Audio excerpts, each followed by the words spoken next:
जाईल मी हरल्या बाजारी जाईल मी.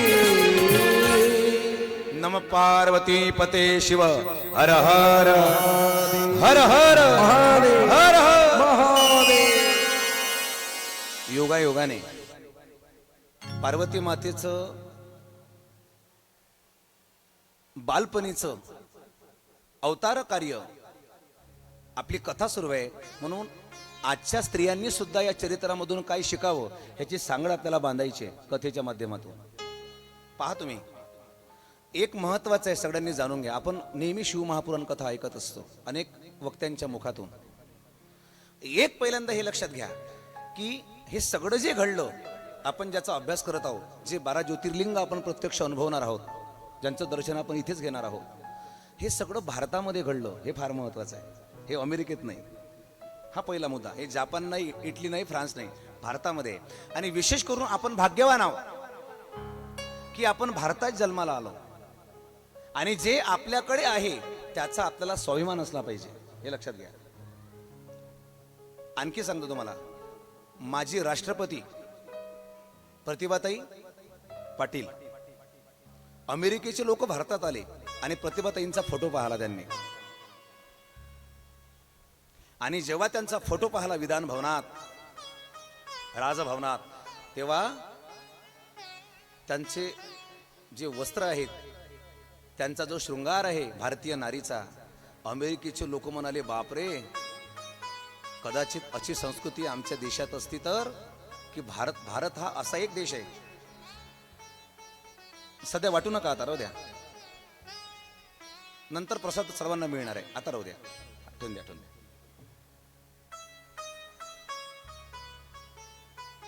आणि सर्वांनी एक दक्षता घ्या. आता माझी पुन्हा विनंती आहे, शक्यतोपर्यंत आपल्याकडून कोणाला म्हणजे डिस्टर्ब होणार नाही किंवा काही मागच्यात आज भरपूर पब्लिक आहे, स्वतःला सगळ्यांनी पटकन सावरून घ्यायचं इमिडिएटली. आणि हे सुद्धा एक शिवपूजाच आहे बरं का. या ठिकाणी आल्यावर आपण आनंदाने कथा श्रवण करणे, ही तुम्हाला इथे बसल्या बसल्या सुद्धा शिवाचा साक्षात्कार होऊ शकतो जर आपण एकनिष्ठतेने श्रवण केला तर. ठीक आहे, चला आपण पुढे जाऊया. मी काय सांगत होतो, काहीतरी मुद्दा सुरू होता माझा. हा प्रतिभाताई पाटील, बरोबर आहे. आता मला काही पहिल्यासारखं आठवत नाही वयानुसार, जाऊ द्या. काय घडलं, त्यांनी विचार केला की इतका सुंदर पोशाख, डोक्यावर पदर आहे, हातामध्ये हिरव्या बांगड्या आहेत, कपडावर कुंकू आहेत, बरं का. आणि मग ते म्हणाले, आता आमच्या देशातल्या नारी म्हणजे अमेरिकेमध्ये असा पोशाख घालावा. म्हणून गुरुकुंज मोझरीला दरवर्षी, तुम्ही युट्यूबवर आत्ताही पहा, गुरुकुंज मोझरी राष्ट्रसंत तुकडोजी महाराज यांच्या समाधीच्या ठिकाणी जेव्हा पुण्यतिथी महोत्सव असतो त्यावेळेला अमेरिकेतले लोक हजर असतात आणि ते पोशाख घालतात भारतीय नारीचा. का? कारण ते म्हणतात इंडियन मदर काय आहे, ही ताकद काय आहे. ते म्हणतात आल्या गेल्याचा करते आदर, आपल्या घरच्या सगळ्यांची करते कदर, आणि जिच्या डोक्यावर असते पदर तिला म्हणतात इंडियन मदर.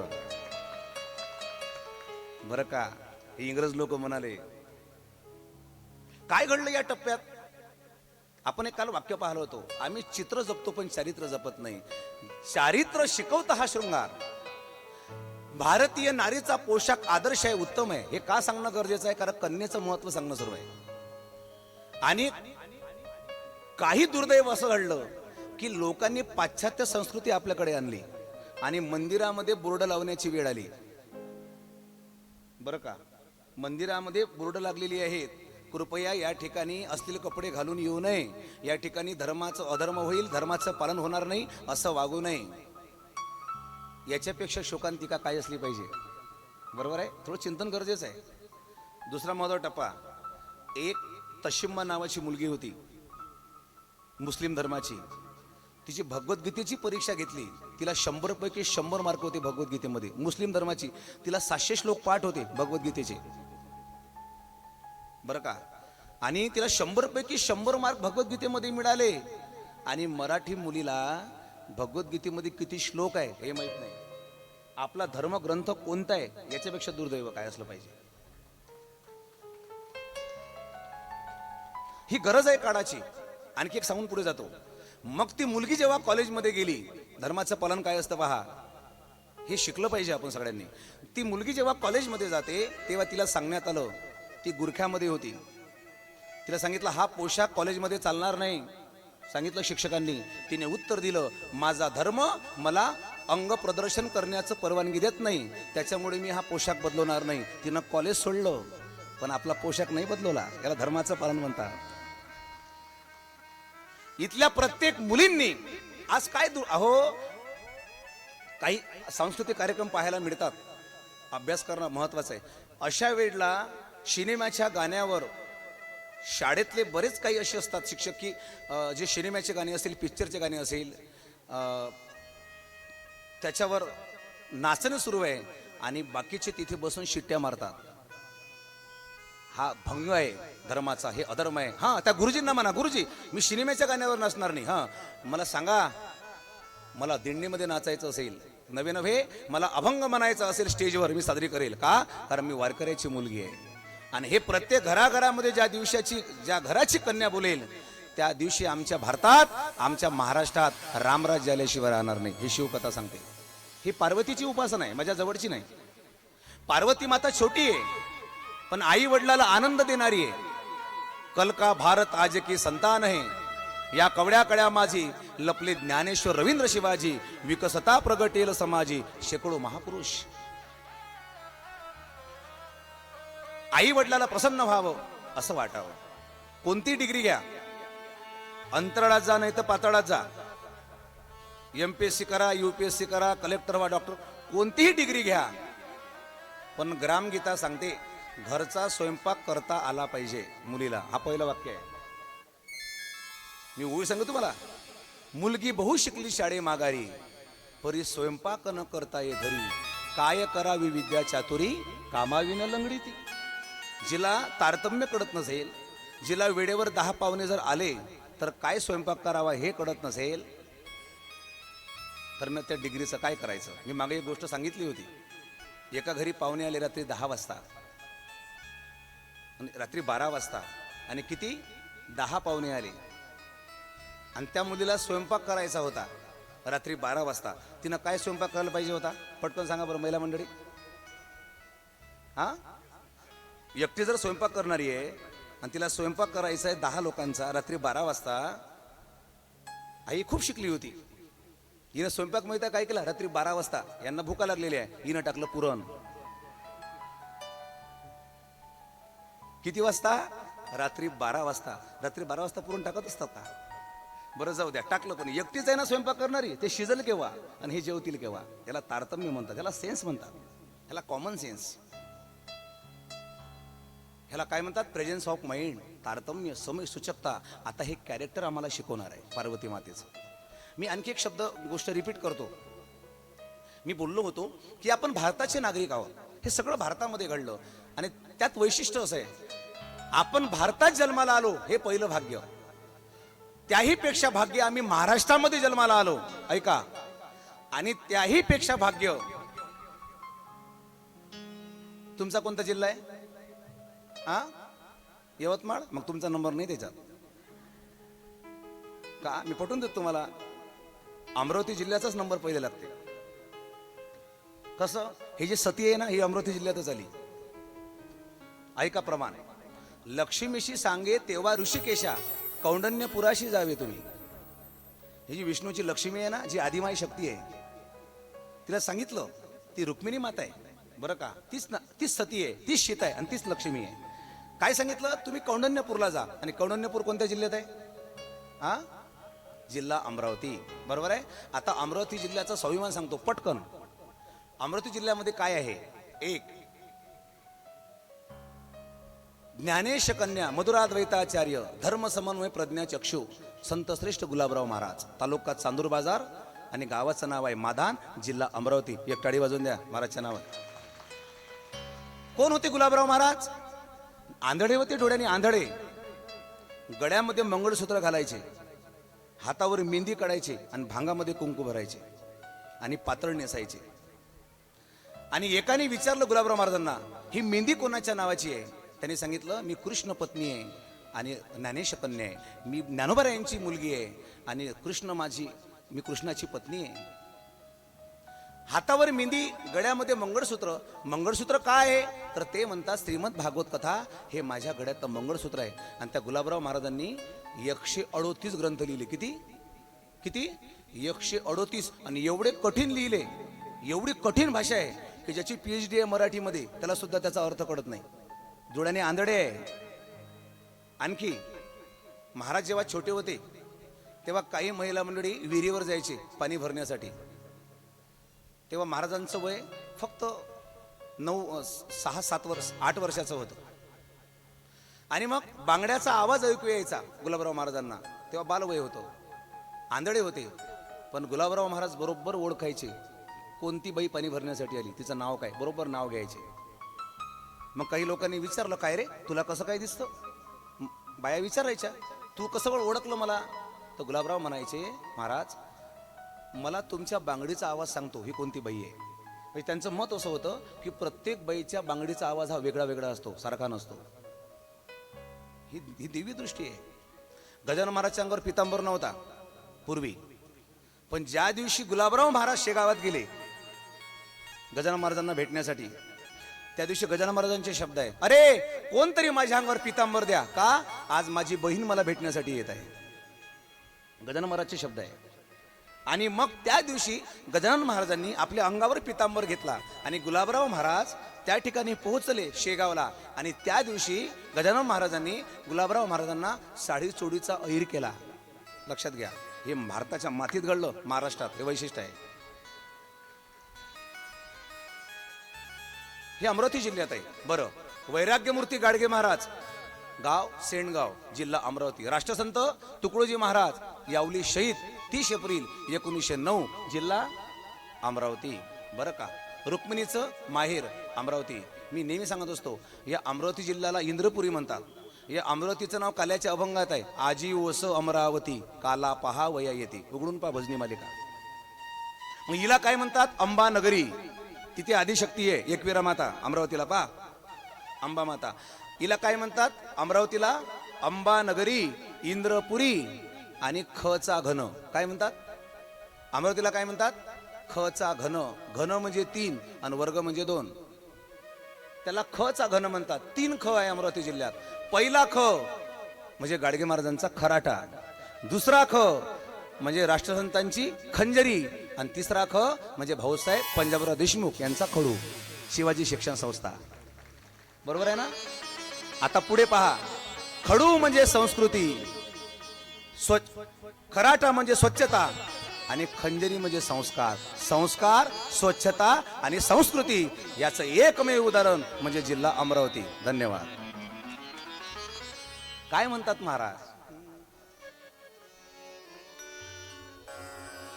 खंजडी खंजडी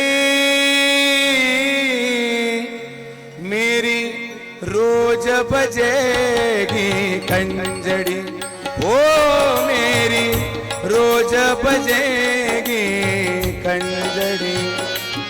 खंजड़ी खंजड़ी खंजड़ी खंजड़ी, ओ मेरी रोज बजेगी खंजड़ी, ओ रोज बजेगी खंजड़ी.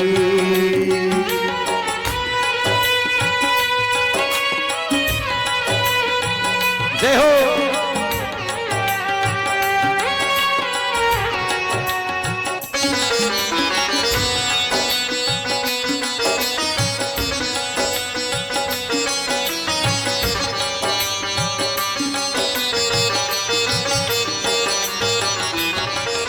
श्रद्धा भक्ति का संगम हो, श्रद्धा भक्ति का सुमिरन हो,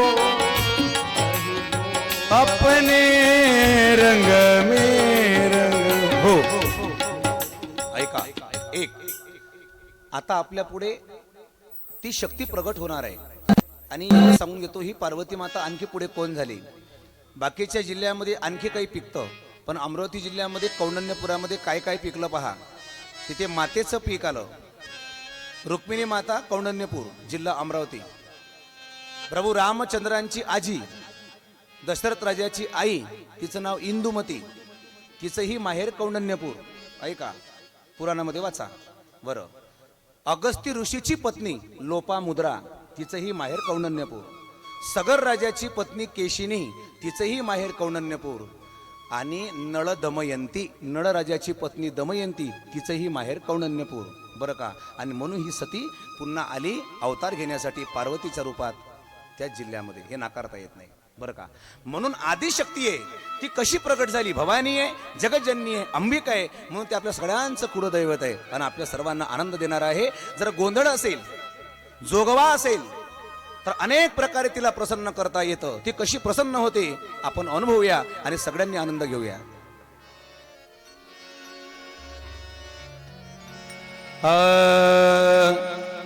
सर्वांनी टाळी. उदो उदो उदो उदो उदो उदो उदो हा उदो उदो उदो उदो उदो उदो उदो उदो उदो.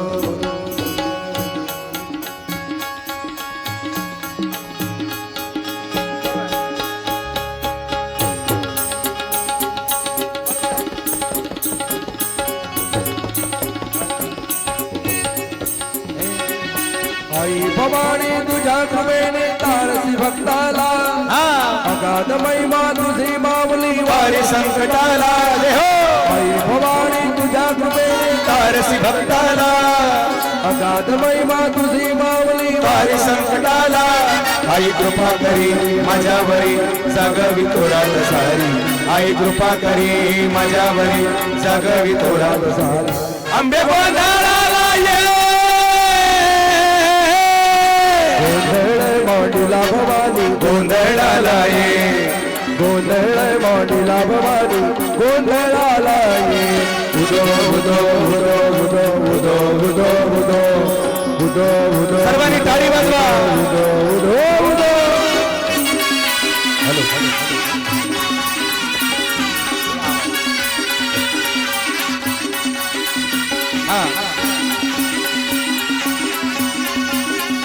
हे गळ्यात घालून कवड्याची माळ, पायात बांधली झाड, हातात परडे तो लाग आवडी, वाजवी तो संभाळ.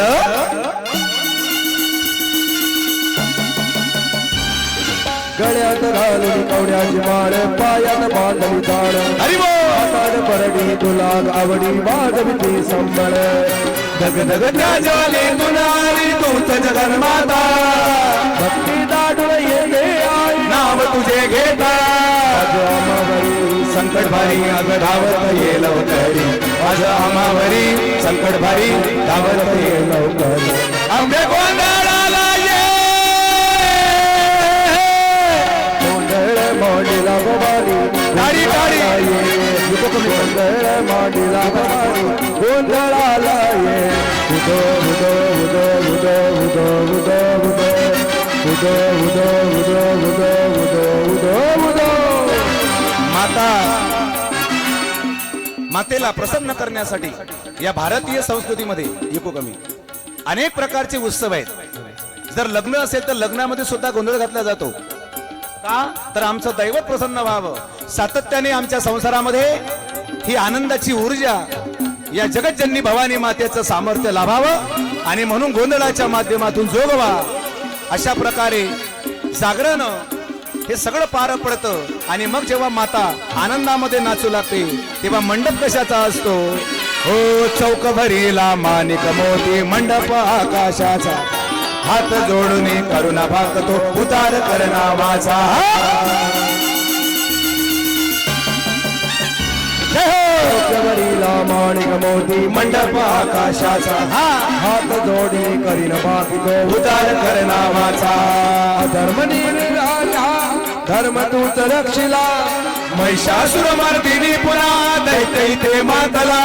आज आमावरी संकट भारी अग धावत ये लवकरी, आज आमावरी संकट भारी धावत ये लवकरी.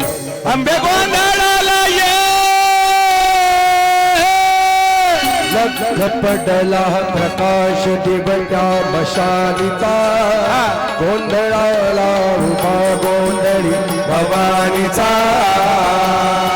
हे लख पडला प्रकाश दिवट्या मशालीचा गोंधळाला उभा गोंधळी भवानीचा हे विपणाचा माग सुटला अंतरंगी आवाज उठला टाळी वाजवा सवार सुटला या कहाणीचा लख पडला प्रकाश दिवट्या मशालीचा गोंधळाला उभा गोंधळी भवानीचा जय हो!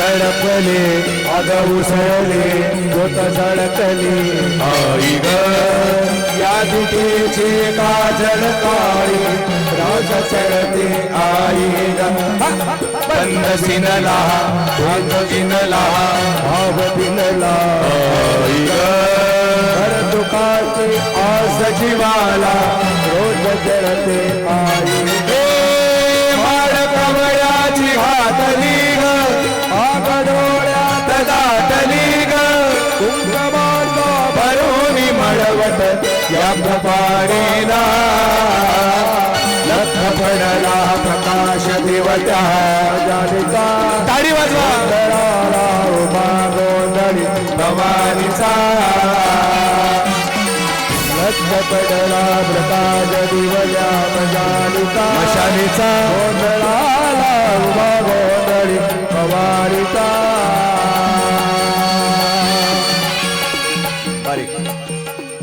भारतीय संस्कृतीमध्ये देवीला प्रसन्न करण्यासाठी तांबूल दिलं जातं, ओटी भरली जाते का तर सौभाग्याचं लेणं टिकून राहावं. पार्वती मातेच्या जीवनामध्ये आता ही साधना घडणार आहे. जगदंबा जननी भवानी भगवान शंकराला प्रसन्न करण्यासाठी अतिशय प्रसन्न होणार आहे. आणि बघता बघता बघता बघता हा हो अनादि निर्गुण प्रगटली भवानी अनादि निर्गुण प्रगटली भवानी मोह महिषासुर मर्दनाला गुणी मोह महिषासुर मर्दनाला गुणी विविध तापाचे करावया झाडणी विविध तापाचे करावया झाडणी ओ भक्ता लागी तू पावसी निर्वाणी भक्त लागी तू पावसी निर्वाणी आईचा जोगवा मागेन आईचा जोगवा मागेन आईचा जोगवा मागेन नदीच्या पल्ल्याड आईचा डोंगर डोंगर माथ्याला देवीचं मंदिर नदीच्या पल्ल्याड आईचं मंदिर हा डोंगर माथ्याला देवीचं मंदिर झालू जागर जागर डोंगर माथ्याला झालू जागर जागर डोंगर माथ्याला लल्लाडे भंडार दूर लोटून दे अंधार आलं दुरून रांगून डोंगर येऊन उघड देवी दार लल्लाडे भंडार दूर लोटून दे अंधार आलं दुरून रांगून डोंगर येऊन उघड देवी दार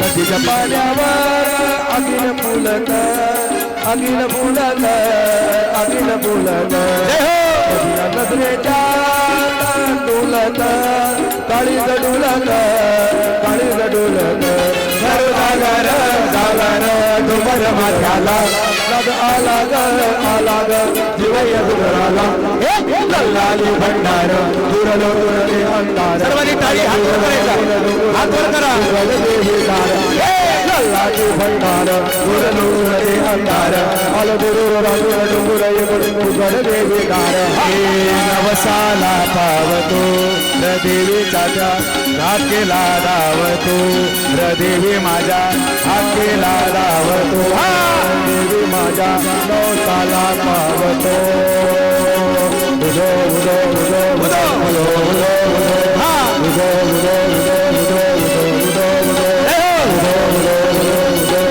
उदो तुळजा भवानी आईचा जगदंबा मातेचा बोला रेणुका मातेचा बोला तुळजा भवानी आईचा बोला जगदंबे मातेचा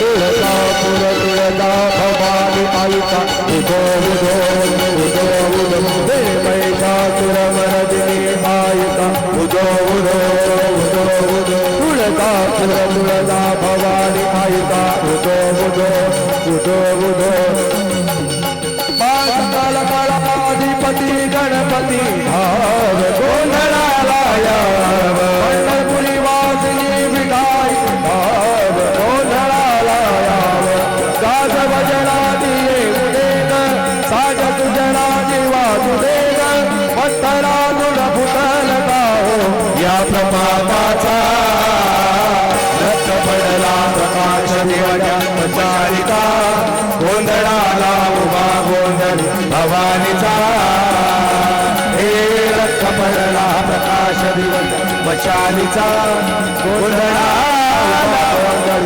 भवानीचा बोला एक सर्वांनी हात वर करा एकदा बोला साचे दरबार की जय आवाज येऊ द्या तुमच्या घराचं कुळदैवत प्रसन्न होईल इथून पण तुमचा आवाज तिथे पोहोचला तर ठीक आहे आई तुळजा भवानी माता की बोल साचे दरबार की जय आज के आनंद की जय श्री कमलेश्वर भगवान की जय प्रत्यक्ष पार्वती माता प्रसन्न झालेली आहे छोटस वय आहे पण आदी शक्ती जगतजननी आहे काय झालं जशी जशी पार्वती माता वाढत आहे आई वडिलांना उत्सुकता लागलेली आहे ऐका सगळ्यांनी कथा आणि नारदजी महामुनी आता हिमालयाकडे आले पार्वती ही श्रद्धा आहे श्रद्धा वाढली की संत आपोआप घरी येतात हे लक्षात घ्या श्रद्धा वाढली की संताला बोलवं लागत नाही श्रद्धा वाढली पाहिजे संत घरी येतात पार्वती माता श्रद्धा आहे जशी श्रद्धा वाढू लागली नारदजी महामुनी हिमालयाच्या घरी पोहोचले आणि नारदजी महामुनीला आपली मुलगी पार्वती हिमालय राजाने बोलावलं नारदजी महामुनी आइये आपका स्वागत आहे बसवलं महाराजांची पूजा केली आणि पार्वतीला सांगितलं पार्वती नारदजी महामुनींना वंदन करा पार्वती मातेने नमस्कार वंदन केलं आणि हिमालयाने भविष्य विचारलं आपल्या मुलीचं ऐका काय पार्वती मातेचं भविष्य आहे विचारण्यात आलं महाराज ही माझी कन्या आहे पार्वती हिचं भविष्य सांगा तेव्हा महाराजांनी सांगितलं अति सुकुमार तनुपाई पती पद सुमिरे तेजेहू सबक होई अति सुकुमार ही मुलगी आहे सुंदर आहे काही हिच्यामध्ये कमतरता नाही हिची कुंडली छान आहे ही सुकुमार आहे जगतजननी आहे कुळाचा उद्धार करणारी आहे फक्त काही 2-4 गोष्टीची कमतरता आहे थोडस जर विचार केला तर थोडी एक समस्या आहे थोडी अडचण आहे म्हणजे काय ही सगळी हुशार आहे पार्वती कुळाचा उद्धार करणारी आहे परंतु हिच्या कुंडली म्हणजे अशी अट आहे हिला जो वर मिळणार आहे हिला जो नवरा भेटणार आहे त्याचं पांढरीवर शेत नाही काडीवर घर नाही त्याला मायबाप नाही त्याच्याकडे कोणती गाडी नाही त्याच्याकडे बंगला नाही आणि त्याच्या अंगात कपडे नाही इमानदारनं सांगा असं जवळचं वर्ण कोणाला आवडेल का हो हिमालय म्हणाले परत म्हणाले महाराज दक्षिणा जरा वाढून घ्या पण जरा भविष्य चांगलं सांगा पण नारदजी म्हणाले हे माझ्या हातचं नाही हिच्या हातावरची रेषा आहे काय हिला असा पती भेटणार आहे की ज्याचं घर नाही ज्याला मायबाप नाही ज्याला जन्म नाही जो अजन्म आहे ज्याला कुठलं संपत्ती नाही पण एवढंही नसून तो संपत्तीचा मालक आहे या विश्वाचा. हे वर्णन पार्वतीने ऐकलं आणि पार्वतीला मनोहन आनंद झाला. का? कारण पार्वती मातेने विचार केला, हे वर्णन हुबेहूब माझ्या भोलेनाथांना महादेवांना जुटतं, म्हणजे मागच्या जन्मात जो मला पती भेटला होता या जन्मात सुद्धा तोच मिळणार आहे. त्या भवानी मातेने ओळखलेलं आहे. लक्षात घ्या. तिला प्रसन्नता वाटू लागली. जी अपेक्षा होती आपुला तो एक देव करून घ्यावा, तेने विना जीवा सुख नोहे. काय घडलं? पार्वती मातेने जेव्हा हे वर्णन ऐकलं तिला आनंद वाटला. अरे याही जन्मात मला माझे पती स्वामी स्वीकारणार आहे. माझा भोला भंडारी, माझे भोलेनाथ, ज्यांच्या अंगाला भस्म आहे, गड्यामध्ये साप आहे, हातामध्ये डमरू आहे, आणि जो नंदीवर विराजमान आहे, आणि शृंगी आणि भृंगी सगळं वेताळ भूत पिशाच ज्याचं सैन्य आहे, याही जन्मात मला तो पती मिळणार. आणि आता याच्यापेक्षा सौभाग्य काय असलं पाहिजे. आणि म्हणून बघता बघता आता पार्वती माता साधना करू लागल्या. साधना काय होती? मला असं वाटतं आज आम्ही शाळा शिकलो, डिग्र्या घेतल्या, पण शाळा शिकत असताना हे सगळं मिळवत असताना आम्ही आध्यात्मिक श्रीमंती कमावली पाहिजे.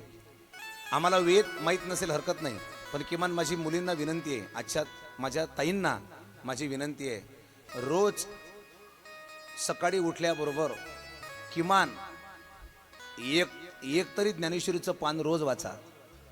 मी काय सांगतो? एक तरी ग्रामगीतेची ओवी रोज वाचा. त्याने कारण सांगतो काय होईल. बाप छाती ठोकून सांगेल समाजात, ज्या घरी तिचं लग्न जुटेल ना, बाप छाती ठोकून सांगेल माझी मुलगी कदाचित ते एखाद्या क्षेत्रामध्ये तरबेज नसेल, पण माझी मुलगी ज्ञानेश्वरी वाचल्याशिवाय जेवत नाही. बाप छाती ठोकून सांगेल. याला पुरुषार्थ म्हणतात. आणि ही जीवनामध्ये आम्हाला अवस्था प्राप्त करायची. मुलगी कुळाचं नाव मोठं करणारी आहे कन्या. तिने काय केलं पाहिजे? ज्या घरात ती जाईल त्या घरच्या लोकांनी म्हटलं पाहिजे, वा ते मायबाप धन्य आहे की ज्यांनी अशी मुलगी संस्कारी केली.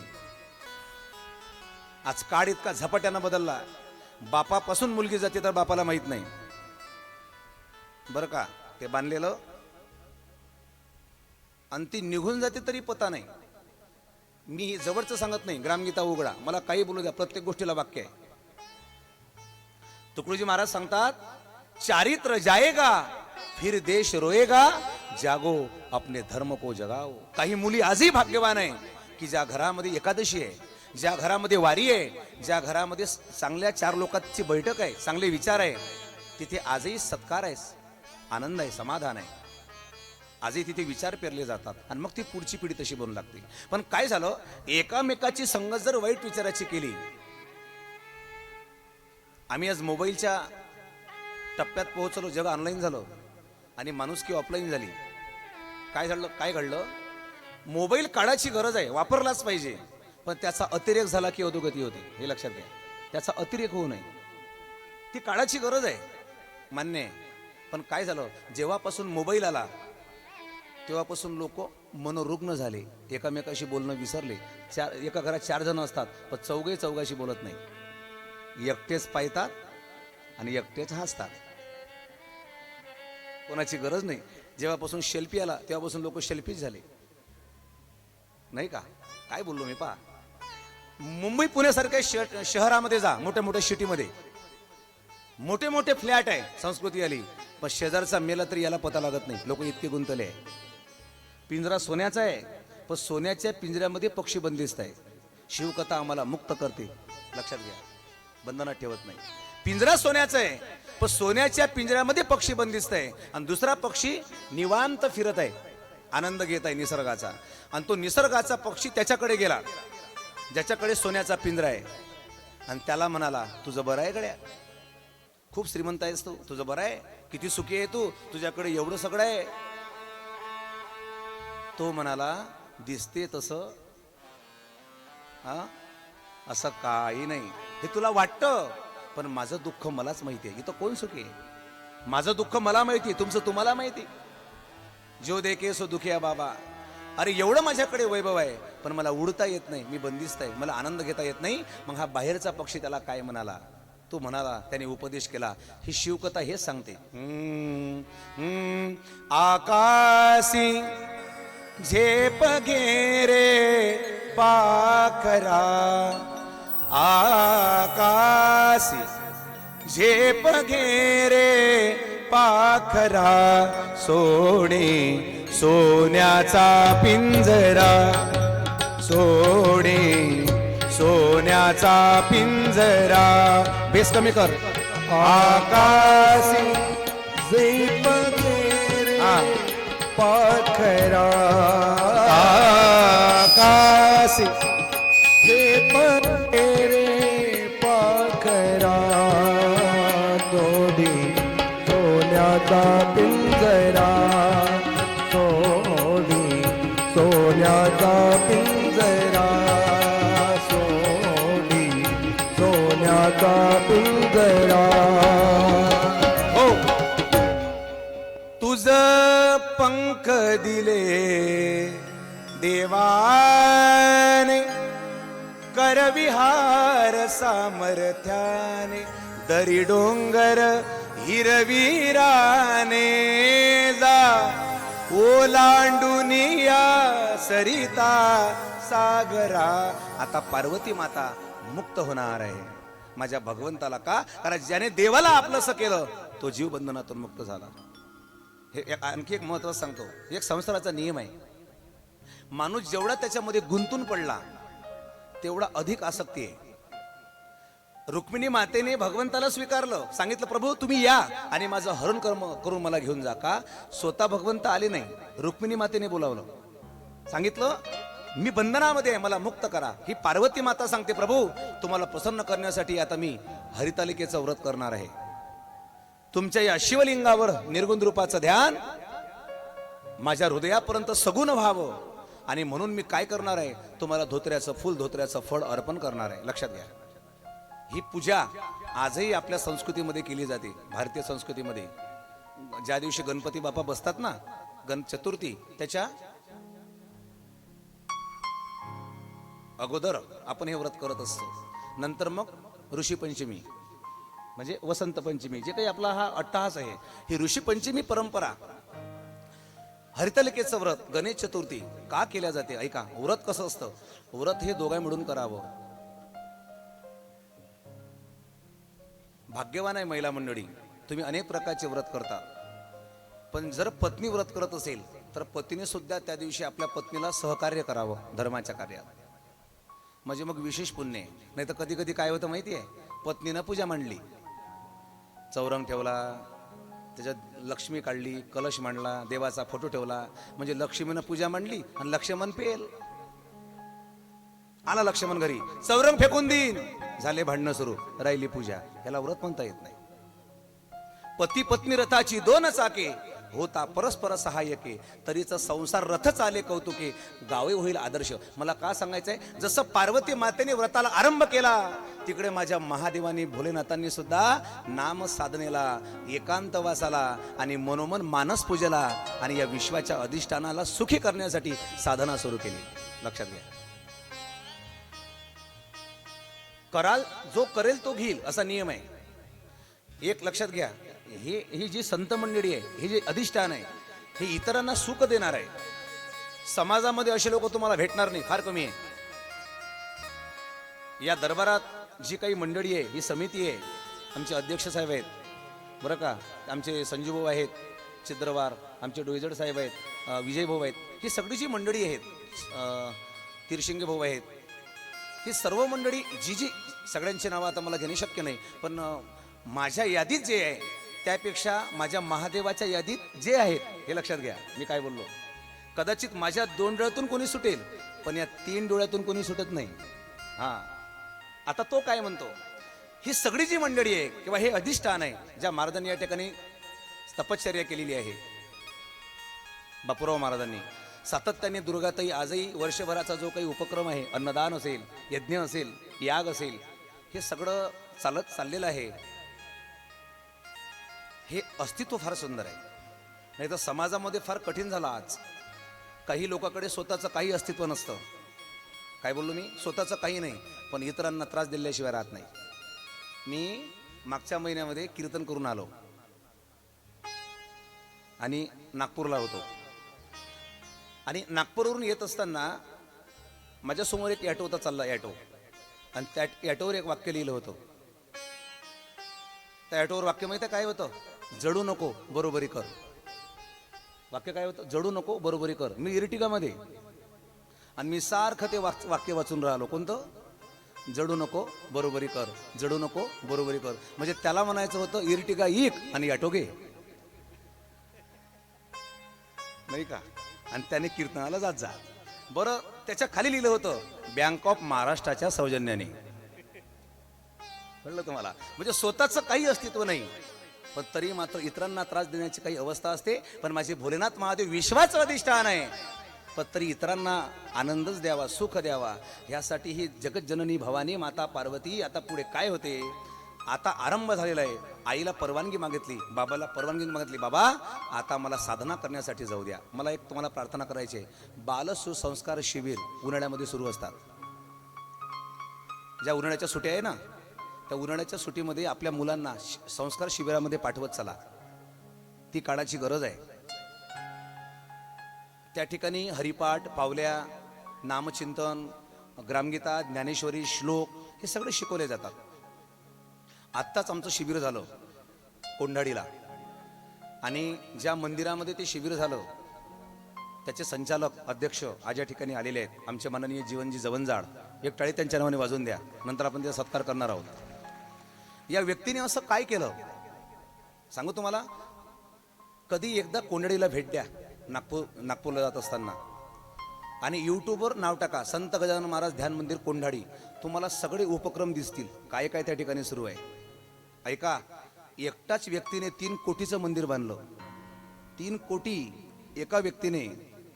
आणि नुसतं बांधलं नाही तर त्या ठिकाणी ज्या शहरामध्ये प्रत्येक ठिकाणी, जसं नागपूरला, अमरावतीमध्ये, अकोल्यामध्ये आणि चांदूर बाजार, जे काही तालुके जिल्हे आहेत, प्रत्येक ठिकाणी एक ॲम्ब्युलन्स आहे त्यांच्या नावाची फ्री. जो कोणी आजारी पडला असेल त्याला ती ॲम्ब्युलन्स दवाखान्यात. आणि आतापर्यंत त्यांची जी संस्था आहे जीवन आधार बहुउद्देशीय सामाजिक संस्था, त्या संस्थेने आतापर्यंत 30,000 लोकांचे ऑपरेशन फुकट केले आहे. डोळ्याचे असतील, मणक्याचे असतील, गुडघ्याचे, 30,000 फुकट. आणि आता शिबिर झालं वारकरी शिबिर, तिथे तुम्हाला दिसतं यूट्यूबवर, जवळपास 85 ते 90 पोरं होते. 1 रुपये फी घेतली नाही. नाही तर शिबिराची फी 500 रुपये, 1001 रुपये आहे.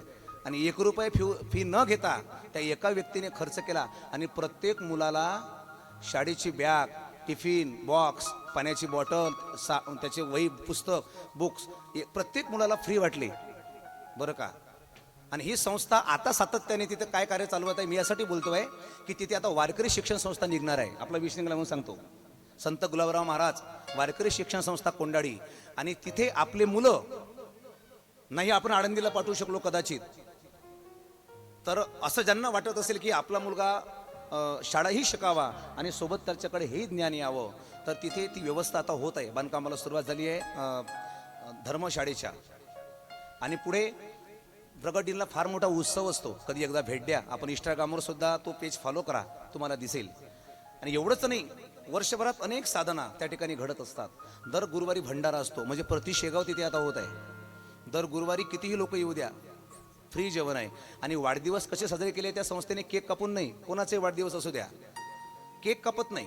मग त्या ठिकाणी संतांची ज्ञानेश्वरी ठेवल्या जाते, ज्ञानोबारायांची, माऊलींचा फोटो ठेवला जातो आणि अभंग म्हटला जातो, आकल्प आयुष्य व्हावे तया कुडा माझी या सकडा हरीच्या दासा. आणि मग त्या बाळाचं, त्या व्यक्तीचं पूजन केलं जातं. आणि हीच आमची संस्कृती आहे, ही काळाची गरज आहे.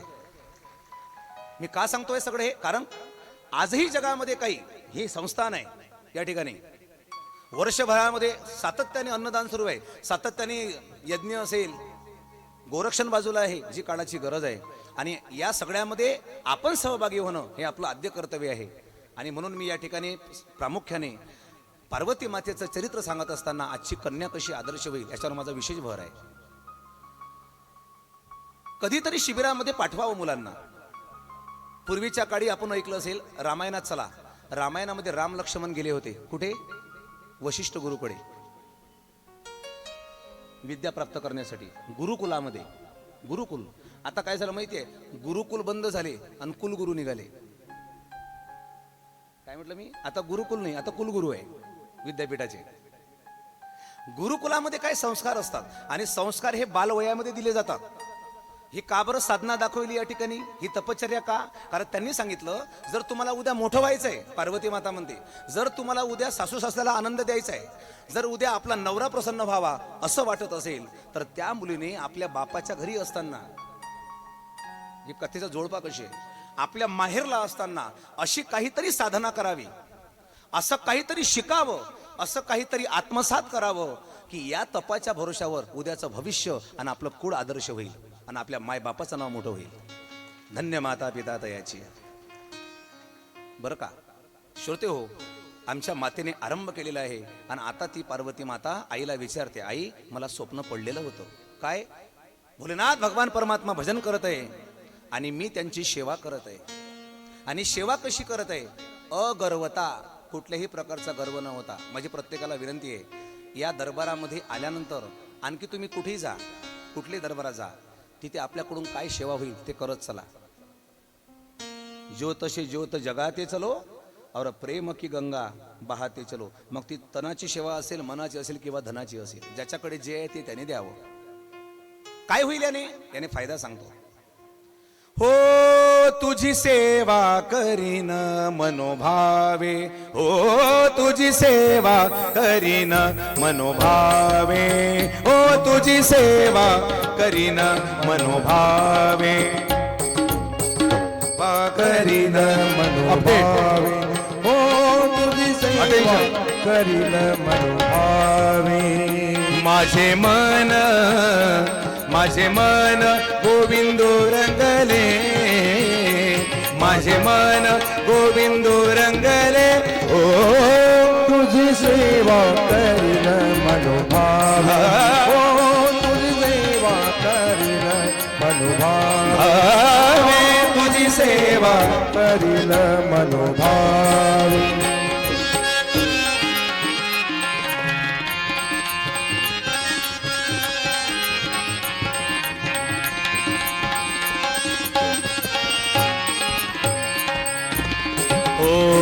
बाप रखुमा देवी वरू विठ्ठले, बाप रखुमा देवी वरू विठ्ठले, बाप रखुमा देवी वरू विठ्ठले, चित चैतन्य चोरून नेले, चित्त चैतन्य चोरून नेले, चित चैतन्य चोरून नेले, चैतन्य चोरून नेले, चित चैतन्य चोरून नेले.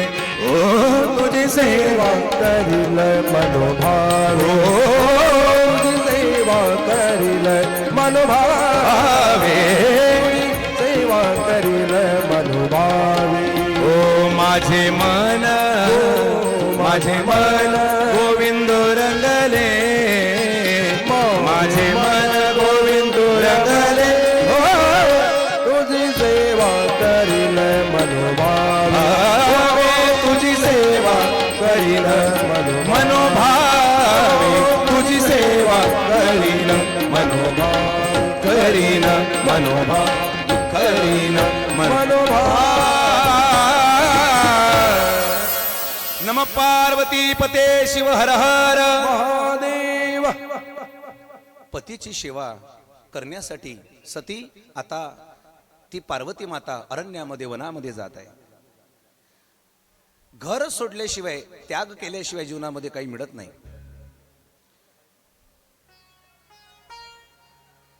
एके दिवशी पार्वती मातेला जे स्वप्न पडलेलं होतं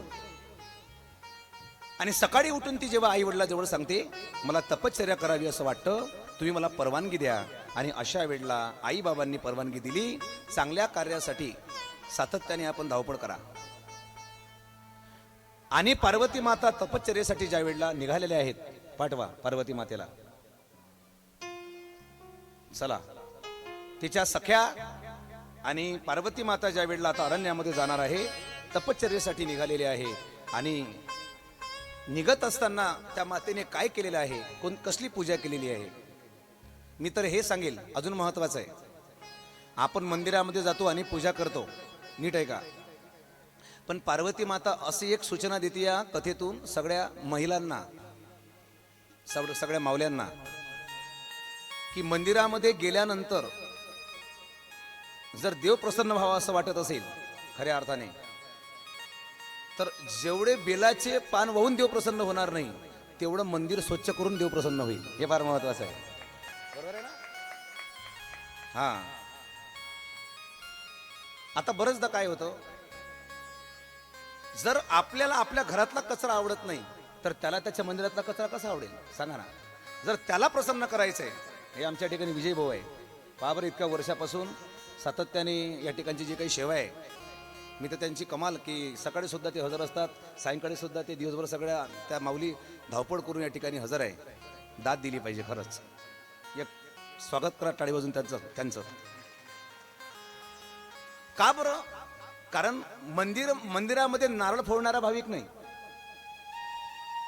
नारळ फोडलं म्हणजे देव प्रसन्न होईल सांगता येत नाही. पण मंदिरात गेला आणि जर तुम्हाला नारळाचा कचरा त्या ठिकाणी दिसला, तो उचलून डस्टबिन मध्ये टाका, देव लगेच प्रसन्न होईल. हा त्याचा अर्थ आहे.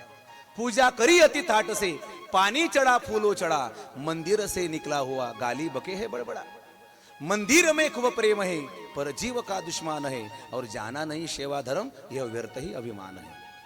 मंदिरी नाक दाबून बैसावे त्यापेक्षा मार्गीचे काटे उचलावे. म्हणून माझी पार्वती माता जेव्हा निघाली ना वनात, तेव्हा जाताना पहिल्यांदा ती रस्ता सप्पा करते. रस्त्यात काटे तर नाही ना, कोणाच्या पायाला रुतणार तर नाही ना, ही पहिली काळजी आहे. इथून रस सुरू होते बरं का. मार्गामध्ये काटे टाकणारे आहेत समाजामध्ये, पण काटे उचलणारे फार कमी आहे. काय केलं पाहिजे? नाही आयुष्यामध्ये कोणाचं चांगलं केलं हरकत नाही, चालेल, पण आयुष्यामध्ये कोणाचं वाईट तरी करू नये. भला किसी का कर न सको तो बुरा किसी का मत करना. पार्वती मातेला पाठवा. भला किसी का कर न सको तो बुरा किसी का मत करना. पुष्प नहीं बन सकते तो तुम कांटे बन कर मत रहना. कांटे बन कर मत रहना. भला किसी का कर न सको तो बुरा किसी का मत करना. भला किसी का कर न सको बुरा किसी का मत करना. हाँ, पुष्प नहीं बन सकते तो तुम कांटे बन कर मत रहना. कांटे बन कर मत रहना. जय हो.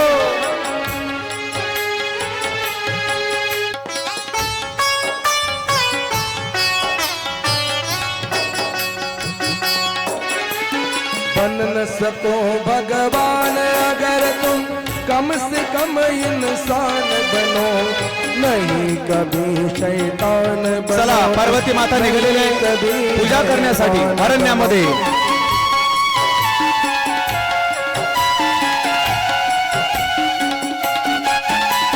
बन न सको भगवान अगर तुम कम से कम इंसान बनो. नहीं कभी शैतान बनो. नहीं कभी हैवान बनो. सदाचार अपना न सके तो पापों में पग मत धरना. ओ पुष्प नहीं बन सकते तो तुम कांटे बन कर मत रहना.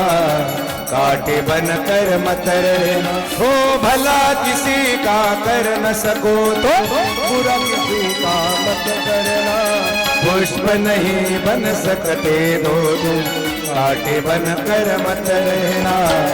कांटे बन कर मत रहना. कांटे बन कर मत रहना. बोलिए नम पार्वती पते शिव हर हर हर हर हर हर. प्रत्यक्ष माझ्या भगवंताला प्रसन्न करण्यासाठी माता त्या अरण्यामध्ये पोहोचलेले आहे, वनामध्ये आहे. आणि काय केलं? वाळूची पिंड तयार केलेली आहे, वालुका लिंग. आणि त्या शिवलिंगाला स्थापित करून, हा या बाजूला उभं राहायचं इकडल्या, हा बस तसंच. आणि साधना व्रत करण्याला सुरुवात केलेली आहे. आधी काय केलं मातेने ऐका. मनोमन पहिल्यांदा डोळे बंद केलेले आहे, हात जोडलेले आहे. तिच्या सख्या पार्वतीच्या बाजूला उभे आहे. तुम्ही थोड्या मागे मागे उभे राहा बाजूला. हा, पार्वती माता नेत्र बंद करत आहे, हात जोडलेले आहे आणि प्रार्थना केली. हे कैलाशपती, हे विश्वनाथ, हे दीनानाथ उमानाथ, तुम्ही विश्वनाथ, दीन रंक मी अनाथ.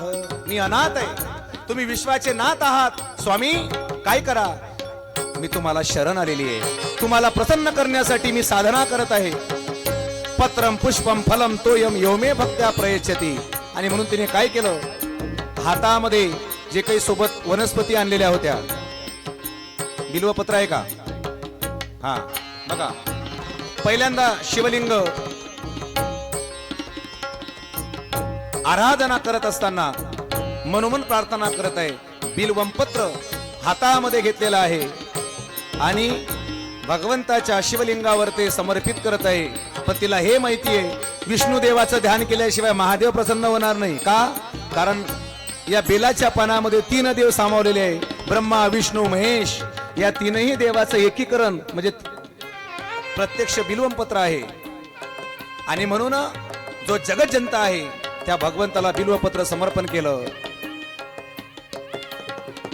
इकडे महादेव भोलेनाथ सगळ्या माझ्या पार्वती मातेची साधना, आराधना, तपश्चर्या बघत आहे, प्रसन्न होत आहे. हो, एक लक्षात ठेवा, हे वाहत असताना, अर्पण करत असताना धोत्र्याचं फूल आहे, धोत्र्याचं फळ आहे आणि ज्या वनस्पती आहे. एक सांगू यावून काय सिद्ध होतं, बाकीच्या देवता प्रसन्न करण्यासाठी बऱ्याच गोष्टी आवश्यक आहे, पण हा देव असा आहे, माझे भोलेबाबा असे आहे की रानावनामध्ये बहरलेल्या फुलापानांनी प्रसन्न होणारा माझा परमात्मा आशुतोष आहे. म्हणून त्याला आशुतोष का, तर तो लवकर प्रसन्न होतो. पत्रम पुष्पम फलम तोयम योमे भक्त्या प्रयच्छति. पण लक्षात घ्या, एवढ्यावर भागलं नाही, नुसतं तिने बेलाचं पान अर्पण केलं नाही, तर काय केलं, अतिसुकुमार तनु तपजोगजोही नित नव चरण उपज अनुरागा. जे घरामध्ये व्रत लाभलेलं होतं त्या पार्वती मातेने तपश्चर्या करत असताना काय केलं, 1000 वर्ष ही तपश्चर्या केली. किती? 1000 वर्ष. तू म्हणा 1000 वर्ष कसं काय, कारण तेव्हा आयुष्य लाखो वर्षाचं होतं, हे लक्षात घ्या. लाखो वर्षाच्या आयुष्यामध्ये 1000 वर्ष तपस्या फार मोठी गोष्ट नाही.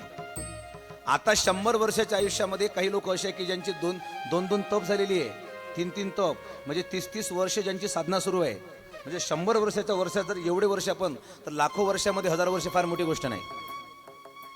मग काय केलं पार्वती मातेने, 1000 वर्ष झाडाचा पाला भक्षण केला. काय खाल्लं मैयामुळे नीट आहे का, 1000 वर्षापर्यंत तिने त्या अरण्यामध्ये तप करताना झाडाचा हिरवा पाला भक्षण केला. काही 1000 वर्ष फळं, कंदमुळं, काही 1000 वर्ष उपवास केला. ही साधना पहा कशी आहे. आणि मग मातेच्या लक्षात आलं की हिरव्या झाडावर सुद्धा काही कीटक असतात, काही जीव असतात.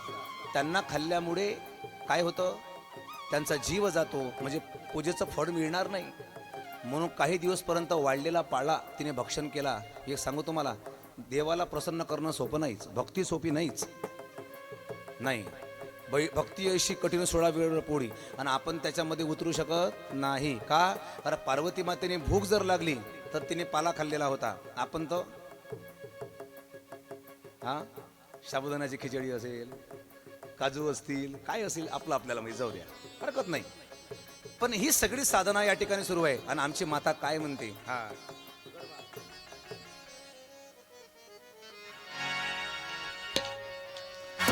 सर्वांनी आपल्या जागेवर उभं राहायचंय. चला आनंद घ्या सगळे, या पूजेमध्ये सर्वांनी सहभागी व्हायचंय.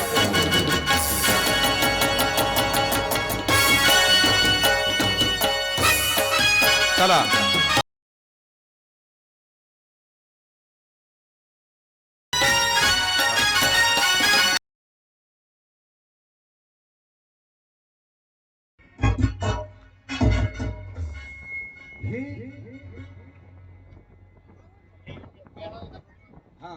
ऐका, काय आहे आज इतका सुंदर हा आनंद आहे, इतक्या संख्यामध्ये आपण सगळे मंडळी उपस्थित आहात आणि रोज आनंद घेतो आहात. या पूजेचं फळ आपल्यालाही मिळावं, सहभागी आपण व्हावं म्हणून सर्व समिती माझी पुन्हा विनंती आहे, त्यांनी या ठिकाणी पुढच्या बाजूला इकडे या. तुम्हाला आनंदामध्ये चला या पटकन. चला दुर्गाताई, डोईजड भाऊ, चित्रवारजी या. हा. दुसारी साहेब या. पटकन सुरुवात करूया. यजमान तुम्ही सुद्धा आनंद घ्या.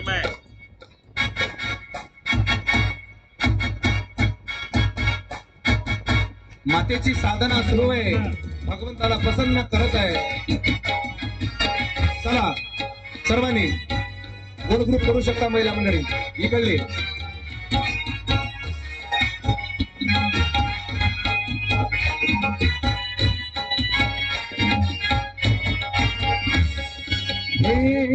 नाम रे सबसे बड़ा तेरा नाम, ओ शेरों वाली ऊंचे तेरो वाला गड़ी पहना दे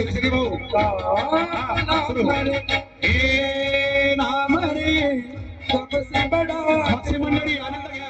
ओ शेरों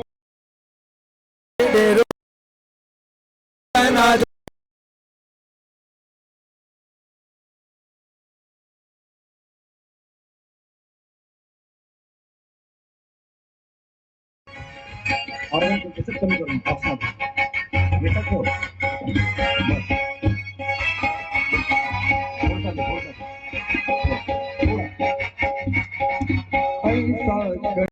पल ऐसे ढली है विपदा आन पड़ी. चला सगळ्यांनी आनंद घ्यावा.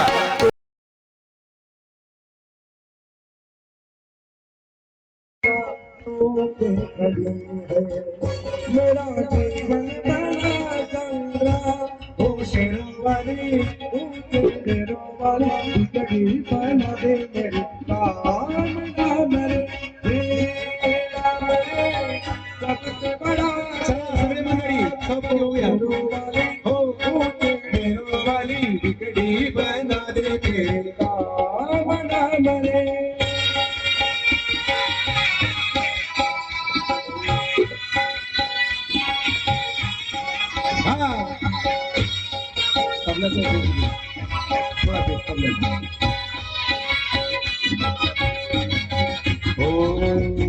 शिव भोळा चक्रवर्ती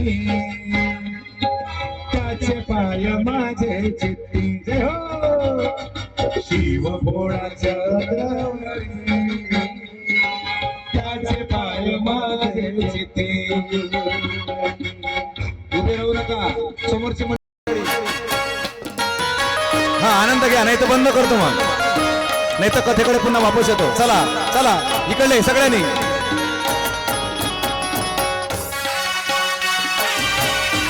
जय हो.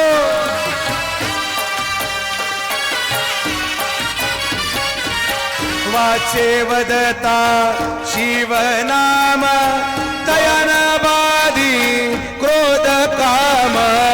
वाचे वदता शिव नाम नाम दयान बाधी क्रोध काम. वाचे वदता शिव नाम दयान बाधी क्रोध काम. वाचे वदता शिव नाम दयान बाधी क्रोध काम. शिव भोळा चक्रवर्ती त्याचे पाय माझ्याचे. दादींना दादींना दादी. शिव भोळा चक्रवर्ती त्याचे पाय माझे चित्ती.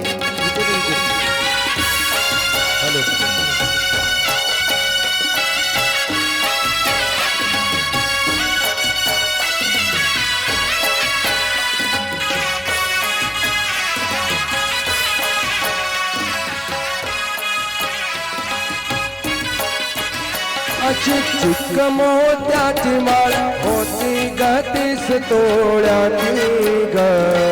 चिक मोत्याची माळ होती गतीस तोळ्याची ग. जसा गणपतीचा गोंडा चौरंगी लाल बावटा ग. गणपतीचा गोंडा चौरंगी लाल बावटा ग.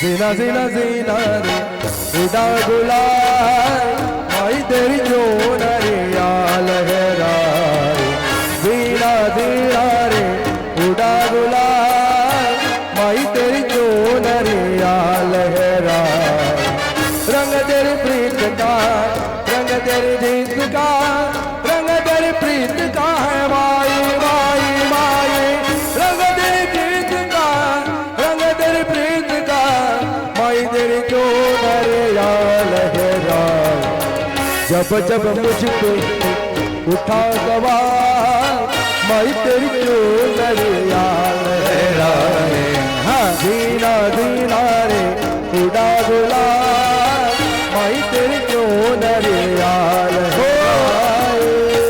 काढी एक काढी एक तार सप्तक इकडलं हा सगळ्यांना सूचना आज महादेवाची भोलेनाथांचा विवाह आहे आज मेरे भोले की शादी आहे आणि या ठिकाणी जे जे सगळे उपस्थित आहे सर्व पाहुणे मंडळी भक्त मंडळी आज प्रत्यक्ष महादेव भोलेनाथ नवरदेवाच्या रूपामध्ये आपल्या पुढे येणार आहे आणि ते येण्यापूर्वी त्यांची वरात नाचण्यापूर्वी कारण आता इथून काही मिनिटांना पुढे महादेवाचं सैन्य जर आपण पाहिलं आणि त्यांचं वराड जर पाहिलं तर मंडपातून पडून देण्याची शक्यता आहे कारण जगामध्ये असा नवरदेव झाला नाही आणि होणार नाही म्हणून तो येण्यापूर्वी त्या लग्नात आपण आनंद घेऊन घ्या चला हो दिवाना भोले का हा चला जय हो सुरू दीवाना बोलेगा दीवाना बोलेगा कैलाश वाला शिव दीवाना बोलेगा दीवाना बोलेगा कैलाश वाला शिव दीवाना बोलेगा दीवाना भोलेगा रे हो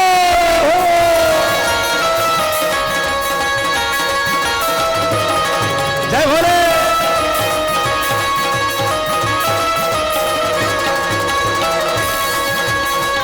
हा मंडळी राम राम जपता है सबसे ये कहता है प्यारी लगे पार्वती मैया जय हो राजा रंग नचता है लता मचता है रान करे ये मैया जय भोले राम राम जपता है सखियों से कहता है प्यारी लगे पर मैया राजा लीला करता है भरत रंग नचता है मेरी ये मैया बाला बाला ताला हुए ब्रज बज ताला हुए मगला हुए ये काम दीवाना होगा एकदा सर्वांनी हात वर करा हात वर जोरात आवाज हर हर मोहन आवाज नाही आला जोरात हर हर हर हर हर हर दीवाना भोले का दीवाना भोलेगा दीवाना भोलेगा कैलाश वाला शिव दीवाना भोलेगा दीवाना भोलेगा मस्ताना ये शिव दीवाना भोलेगा दीवाना भोलेगा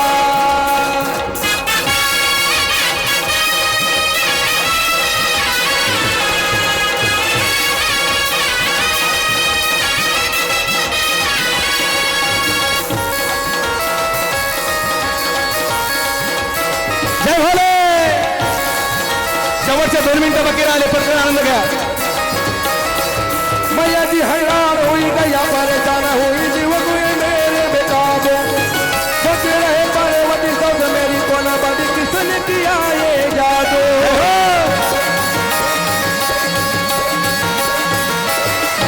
राधे मैया जी हैरान हुई गया परेशान हुई जीव हुए बेकाबू सोच रही पार्वती सब मेरी कौन बदी किसने किया ये जादू मेरे खुदा वाले जान में बिखरे न दिल दिलना दीवाना बोलेगा एक मिनिट बाकीचे राहिले सुले ज्यांना नसेल जमत हे त्यांनी याच्यावर नाचा दीवाना भाई दीवाना मैं शिव का हूँ दीवाना दीवाना भाई शिवाना दी शिव का हूँ दीवाना दीवाना भाई दीवाना मैं शिव का हूँ दीवाना दीवाना भाई दीवाना मैं चला हूँ दीवाना दीवाना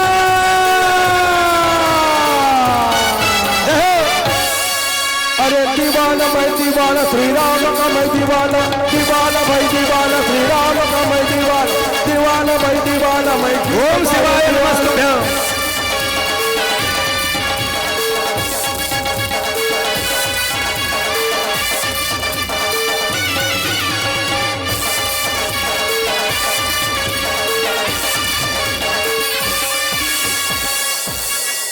मेरे भोले डमरू वाले जय कमलेश्वर. महादेवाचं डमरू बाजू लागलेलं आहे.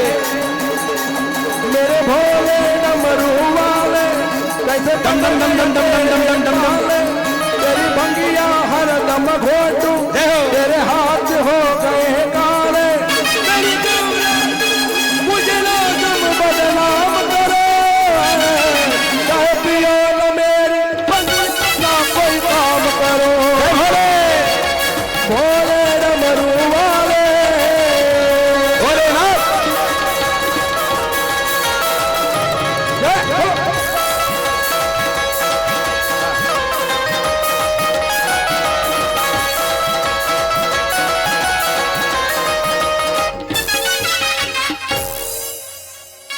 हा जयघोष करायचं. हात वर करा सगळ्यांनी. मागचे सगळे इकडले साईडचे. हा राहू द्यात रात्रभर असेच. चला एकदा. आज के आनंद की आई तुळजा भवानी माता की जय. आवाज येऊ द्या. माझी पुन्हा विनंती आहे तुम्हाला वारंवार. आम्ही आमच्या जीवाची पर्वा करत नाहीये सध्या, हे लक्षात घ्या. आपला आवाज एवढा येऊ द्या. तुम्हाला फक्त जयच म्हणायचं आहे, पण ताकद लावून म्हणा. कुठले काम क्वालिटीच करायचं तर चला. अपने अपने माता पिता की, कमलेश्वर भगवान की, बापूरावजी महाराज की, बोलो रे भाई सब संतन की, भारत माता की. नम पार्वती पते हर हर हर हर हर हर. बसा खाली. चला, पार्वती मातेचं व्रत या ठिकाणी पूर्णत्वास गेलेलं आहे आणि देवता प्रसन्न झालेली आहे. बसा इकडे.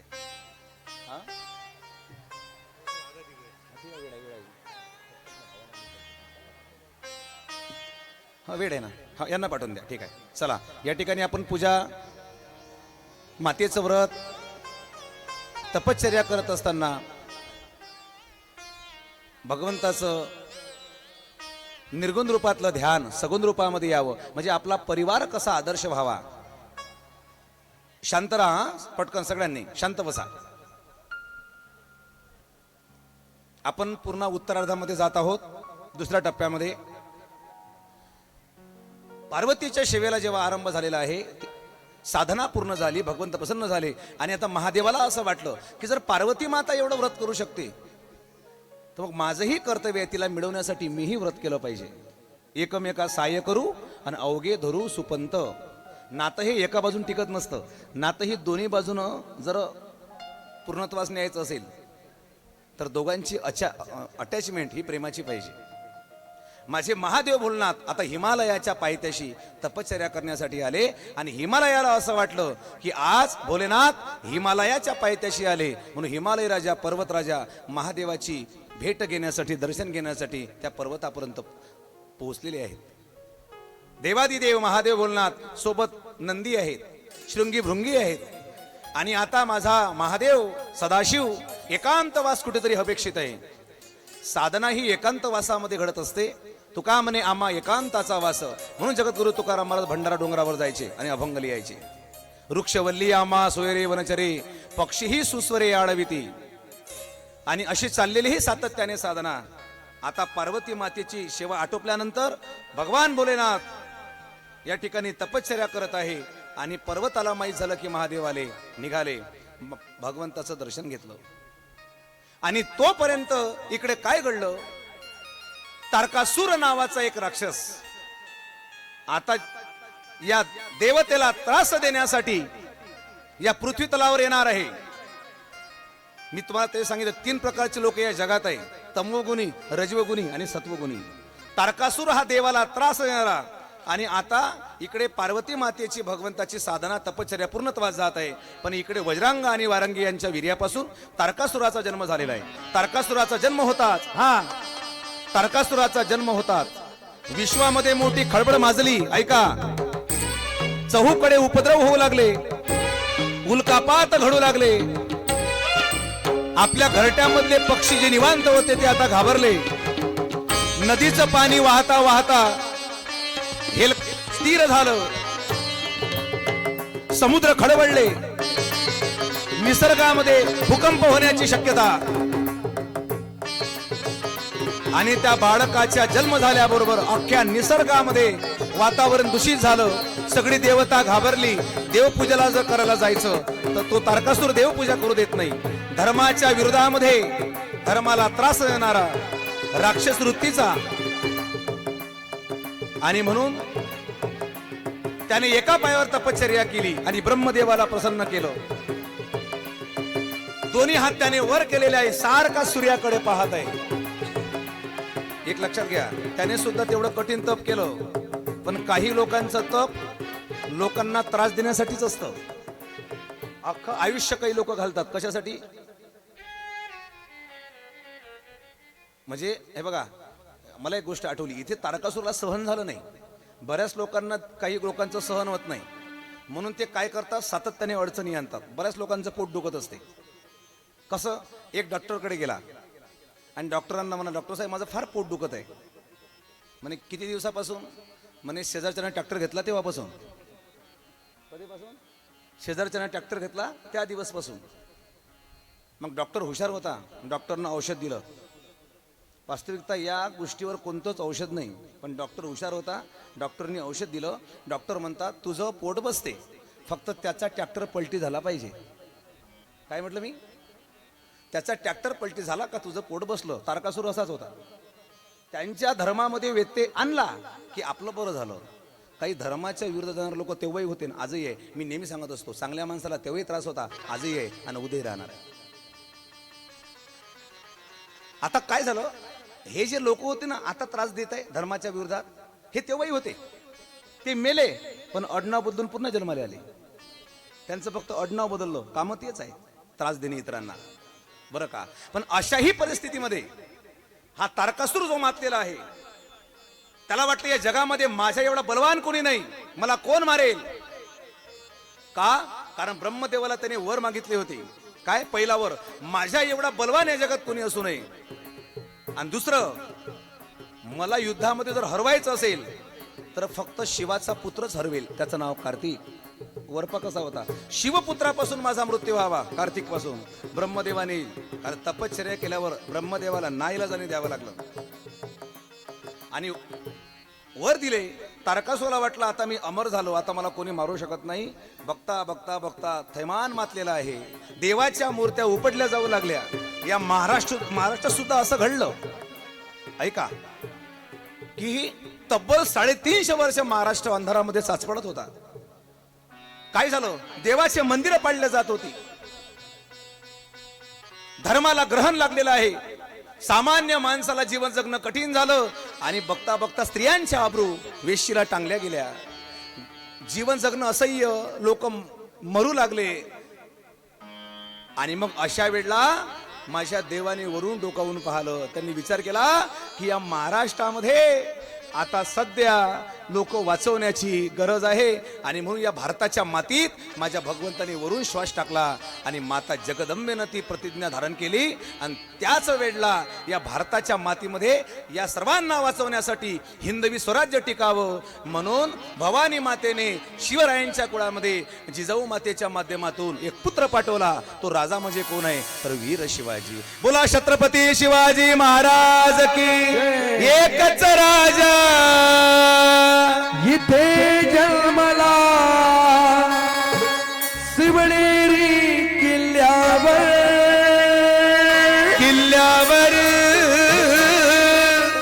माझ्या देवाचं नाव गात नाही गडगिल्ल्याच्या दगडावर. माझ्या देवाचं नाव गात नाही गडगिल्ल्याच्या दगडावर. एकच राजा इथे जन्मला शिवनेरी किल्ल्यावर. एकच राजा इथे जन्मला शिवनेरी किल्ल्यावर. माझ्या देवाचं शिवरायाचं नाव गाजतंय गड किल्ल्याच्या दगडावर शिवरायाचं नाव गाजतंय गड किल्ल्याच्या दगडावर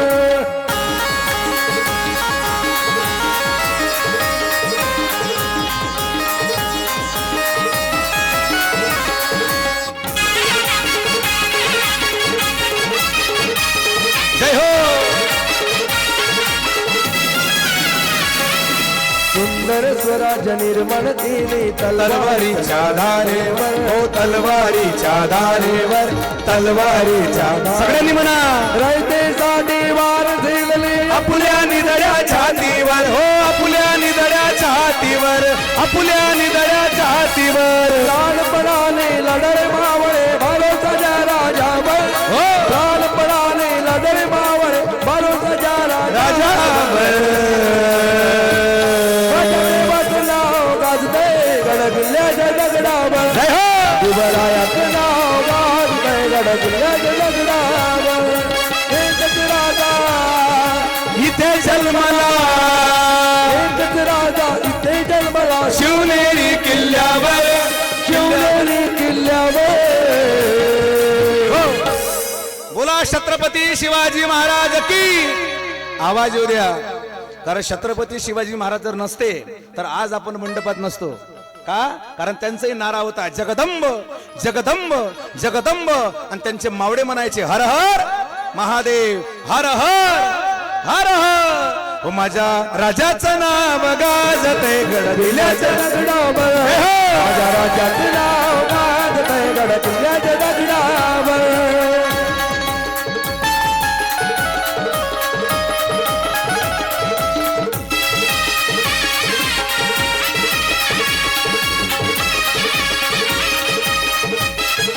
हो. सर्वात महत्वाची गोष्ट आपण हा उत्सव का करतोय. कारण काही लोकांचं योगदान मंडळींचं योगदान नाकारता येत नाही या महाराष्ट्रासाठी. त्याचं दुसरं कारण आहे. एक असं म्हणतात ज्याची खावी पोळी पटकन बोला पुढं काय ज्याची खावी पोळी त्याची वाजवावी वाजवा जोरात. हा त्याला बेमान होऊ नये त्याला जागलं पाहिजे. म्हणून माझी आता अधिष्ठान आता भगवान भोलेनाथांचं अधिष्ठान लवकरच काही वेळामध्ये विवाह मुहूर्त. आपण जशी वाट पाहतो ना लग्न लागायची नवरदेव नवरीची अशीच वाट आता सध्या सगळ्या शिवभक्तांच्या मनाला लागलेली आहे. पण तुम्हाला एक सांगू महत्वाचं आहे.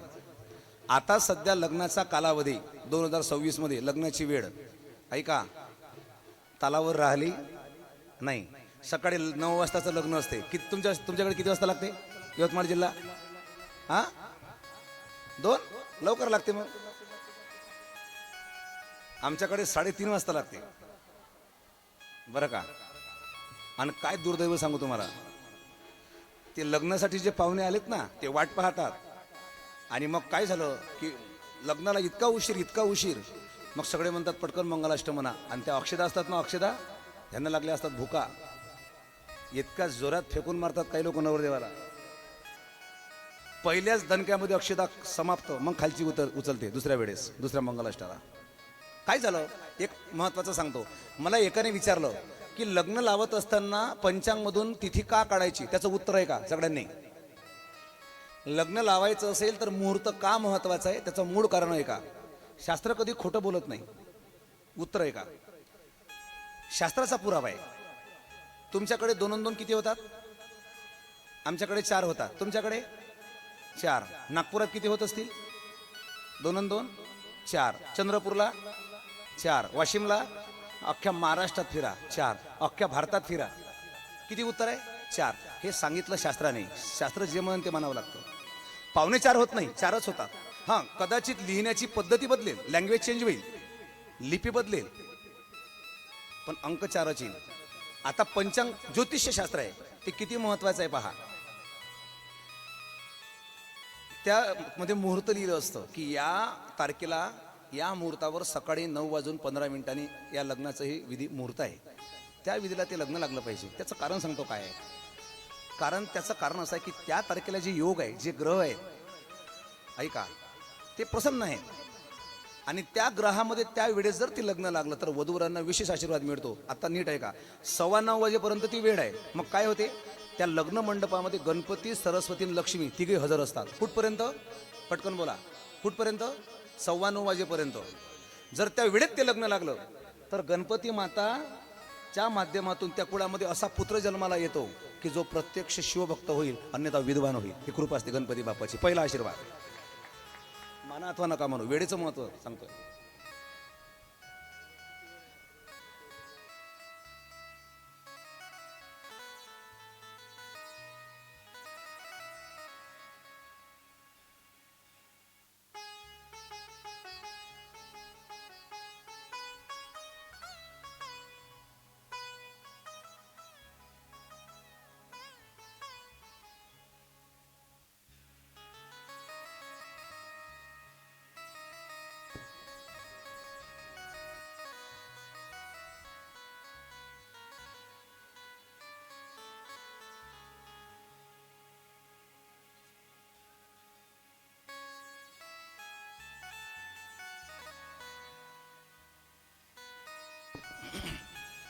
आपण ऐका, पंचांगमधलं जे भविष्य आहे सध्या वाटू नका, मी सांगतो. मंडळी माझी विनंती आहे, सध्या थांबून जा, नंतर मी आवाज देतो. आपण जे वाटत असाल ना ते सध्या थांबून जा. आपला सुरू होता विषय की जर लग्नाची वेळ निघून गेली तर त्या मुहूर्त गेलं की मग गणपती बाप्पा, सरस्वती, लक्ष्मी म्हणतात आम्ही चाललो, आमचा वेळ झाला, तुम्ही तुमचा पाहून घ्या. ते म्हणतात आम्ही हजर होतो, तुम्ही लग्न लावलं नाही, त्यात आमचा दोष नाही. दुसरी गोष्ट, ज्योतिषशास्त्र खरं कसं आहे ते पहा.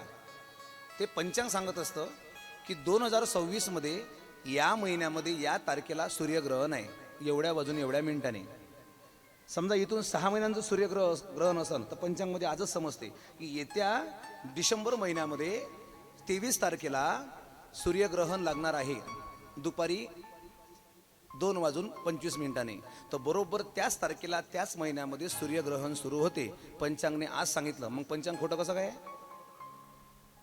जर जे घडलं ते आज सांगितलं, पण याला जोड आपल्या कर्माची पाहिजे. लक्षात घ्या, आपण जेव्हा शुभ कर्म करू, चांगले विचार करू, ते योग निसर्गही तुम्हाला तेव्हा साथ देईल आणि तेव्हा पंचांगही तुम्हाला तुमच्यावर कृपा करेल. हे त्याचं मूळ उत्तर आहे. आणि हे सगळे ग्रह नक्षत्र माझ्या भोलेबाबांच्या विवाहामध्ये आनंद देणारे, आशीर्वाद देणारे होते. हे लक्षात घ्या. म्हणजे आजच्या या लग्नाच्या माध्यमातून आपल्याही कुळामध्ये ग्रह प्रसन्न होईल यात संशय नाही, बरं का. हा आनंद घरी घेऊन जा,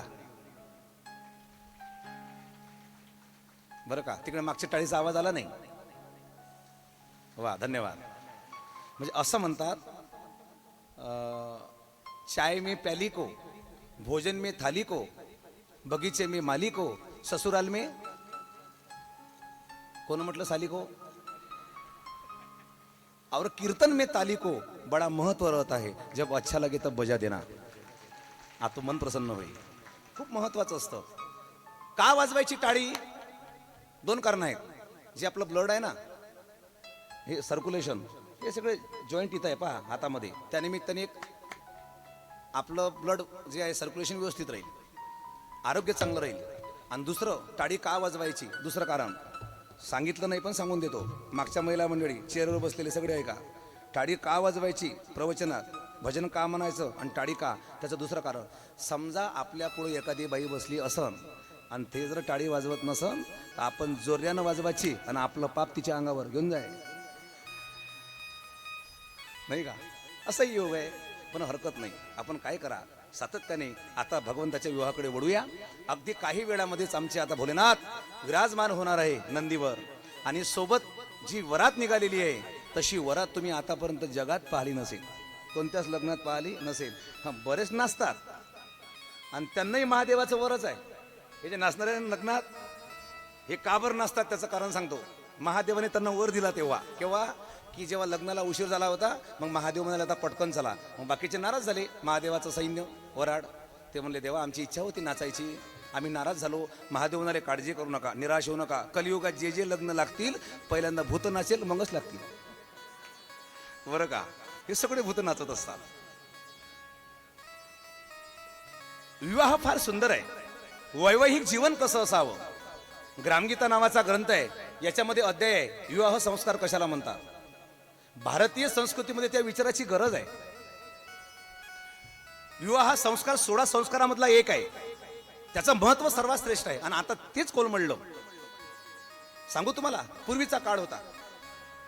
आता बरं झालं की महाप्रसादामध्ये किमान ते पाहायला मिळतं, नाही तर कठीण झालं. पूर्वीचा काळ होता, लोक जेवायला बसायचे, लग्नात सुद्धा. कसे बसायचे? पटकन बोला. पंगत बसायचे ना. आणि वाळणारे फिरायचे. हा बाबू, भात आण, पोळी आण, वरण आण. म्हणजे जेवणारे एका जागेवर बसायचे आणि वाळणारे फिरायचे.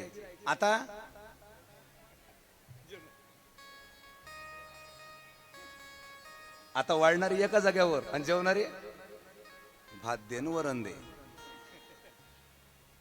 नाही का? किती काळ बदलला पहा बरं. त्याच्यात पुन्हा पूर्वीच्या काळात जर कार्यक्रम असला घरी तर स्वयंपाक करणारे घरचे होते. ऐका काय बोललो मी? स्वयंपाक करणारे घरचे. मग पाहुणे म्हणायचे, काय हो वा जेवण छान झालं. आणि काही आमचं मनोरंजन, ते म्हणे काळजी करू नका, त्याची व्यवस्था केली आहे. मग नाचणारे बाहेरचे होते. पाहुण्यांचं मनोरंजन म्हणजे स्वयंपाक करणारे घरचे आणि नाचणारे बाहेरचे. आता स्वयंपाक करणारे बाहेरचे. नाही का? हरकत नाही, आनंद घेतला पाहिजे. पण कोणता आनंद कुठे घ्यावा, कशा पद्धतीने घ्यावा, याचाही धर्म आमच्या भोलेबाबांनी सांगितला. की ज्या धर्मामध्ये, ज्या सिद्धांतामध्ये, ज्या नगरामध्ये, गावामध्ये नामस्मरणाचा अलोट अशा स्वरूपाचा आनंद असेल तर त्याच्यामध्ये आपणही रंगावं का? कारण माझा पांडुरंग सुद्धा नाचला. हो अवघा रंग एक झाला, अवघा रंग एक झाला, अवघा रंग एक झाला, रंगी रंगला श्री रंग. आणि म्हणून आता ब्रह्मदेवाला जे वाटलं होतं, तारकासूर त्रास देत आहे आणि याला कोण मारेल? आता याला मारण्यासाठी कार्तिक जन्माला आला पाहिजे. ऐका, आणि कार्तिक जन्माला कधी येईल? कार्तिक जन्माला येण्यासाठी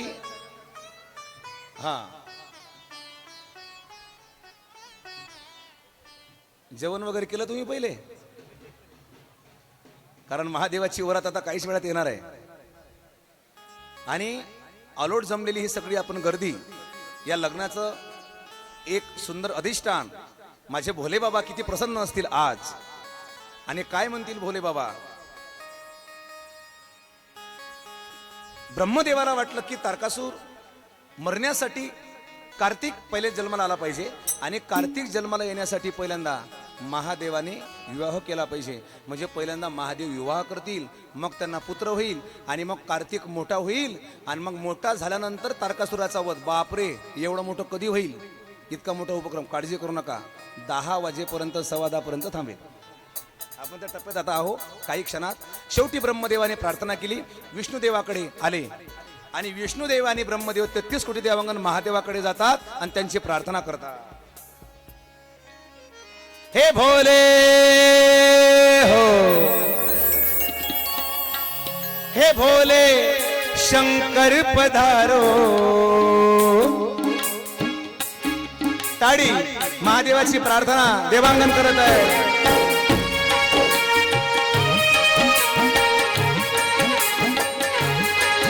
ज्यांना आनंद घ्यायचाय ते उभे राहू शकता.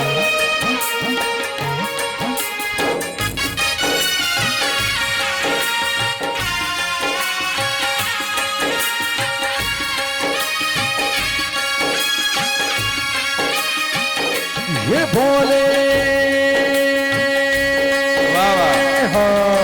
जय भोले. हे भोले शंकर पधारो, हे भोले शंभु पधारो. बैठ छिपके का गंगाधारी पधारो. ओ जटाधारी पधारो. बैठे छिपके कहा गंगा जटा में तुम्हारी हम प्यासे यहाँ. हे भोले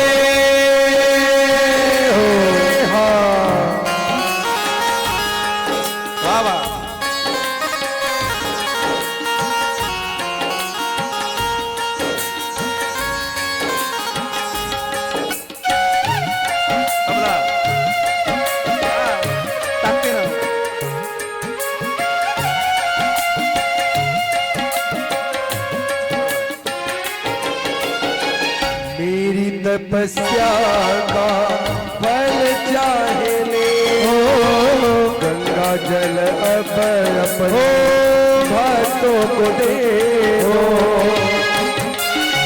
हे महादेव शंभो प्राण पखेरो कहे प्यासा उड़ जाए कोई तेरी करुणा पे उंगली उठाए ना भिक्षा मैं मांगू जन कल्याण की इच्छा करो पूरी गंगा स्नान की इच्छा करो पूरी गंगा स्नान की अब न देर करो आप कष्ट हरो मेरी बात रख लो मेरी लाज रख लो हे भोले गंगाधर पधारो हे कमलेश्वर भगवान हे भोले विषधर पधारो मेरी टूट जाएगा मेरा जग में नहीं है कोई तुम्हारे बिना मेरा जग में नहीं है कोई तुम्हारे बिना हे भोले नागेन्द्रहाराय त्रिलोचनाय भस्मांगरागाय महेश्वराय नित्याय शुद्धाय दिगंबराय तस्मै नकाराय नमः शिवाय नाराय महेश्वराय ओ तस्मै नकाराय नमः शिवाय ओम नमः शिवाय. महादेव भगवान बोलणार समाधीमध्ये आहे. जोपर्यंत समाधी उघडणार नाही तोपर्यंत माझे परमात्मा पुढच्या घटनेकडे वळणार नाही. आणि म्हणून ब्रह्मदेवाने कामदेवाला बोलावलं आणि सांगितलं कामदेवा तुझ्याकडे एक काम आहे काय असं कर महादेवाची समाधी तुला भंग करायची आहे. कामदेवाने हात जोडले आता हे काम करणार नाही याच्या पहिले केलं होतं बरं का. मोठ्या मुश्किलने पुन्हा त्यांनी सजीव केलं. आता जर पुन्हा हे केलं तर आता मला पुन्हा महादेव क्षमा करणार नाही. पण या जगाचं कल्याण व्हावं कामदेवा या भारताचा इतिहास तुझं नाव इतिहासामध्ये तुझं नाव अमर राहील एवढं काम कर. महादेवाची समाधी भंग कर. कामदेव म्हणाला मी प्रयत्न करतो. आता काय झालं त्या कामदेवाने पाऊल टाकला. कामदेवाचं आगमन झालं. भगवंताचे नेत्र बंद आहे. कामदेवाबरोबर काय झालं वसंत ऋतूचंही आगमन झालं. सुगंध दरवडत आहे.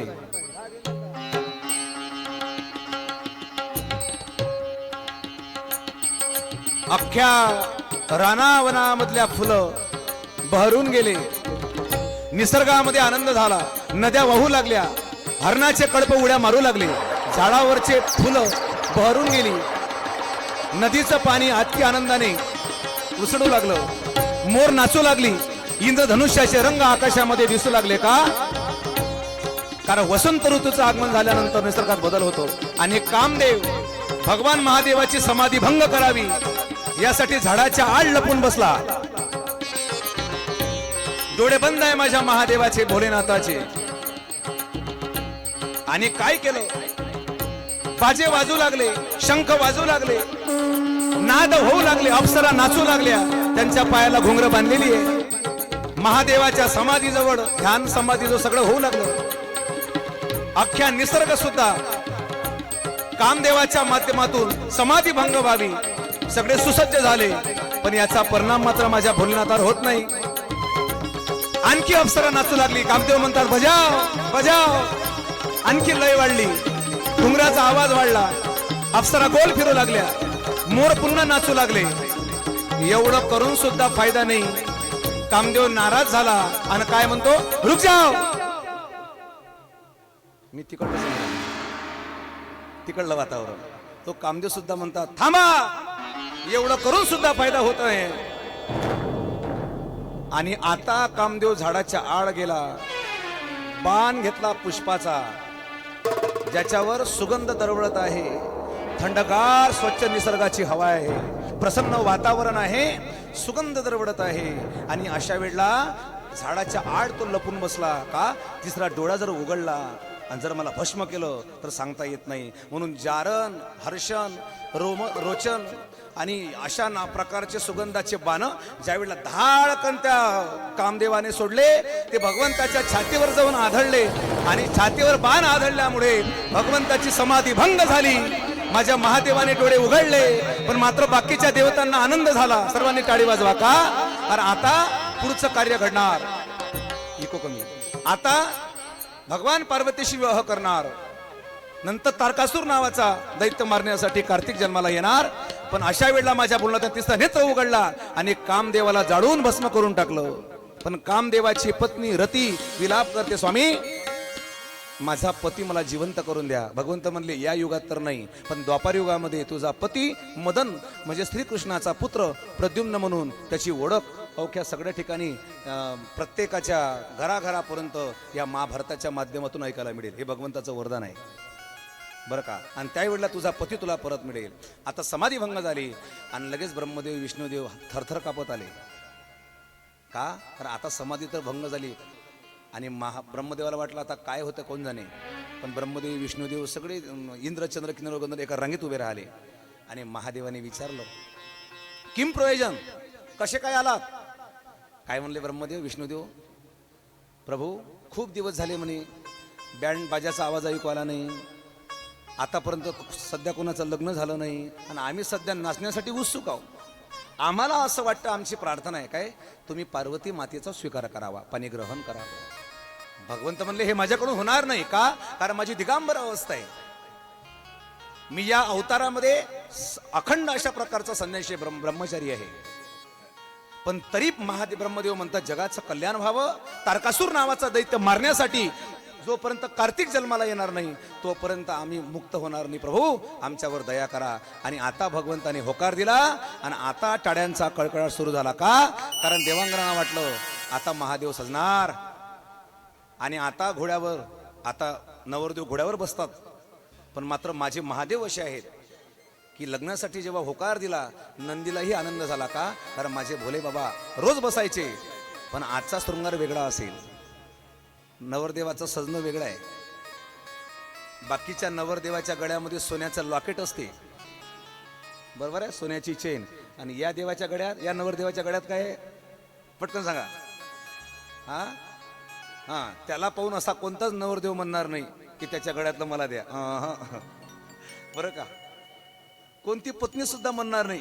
समजा एखाद्या बाईने जर दुसऱ्या बाईच्या गळ्यात पाहिलं ना, मग ती आपल्या नवऱ्याला म्हणते अहो तसं मला करून द्या. पण याच्या गळ्यातलं जर पाहिलं तर कोणतीच म्हणणार नाही तसं द्या. कारण याची काळावर विजय आहे. एक बोलू का तुम्हाला महत्वाचं, ज्याने एक काळावर झोपला तो विष्णू आहे, एक काळावर नाचला तो श्रीकृष्ण आहे आणि एकाच्या गळ्यातच काळ आहे. बरं का? ही काय अधिकाराची अवस्था असेल, काय लीला असतील.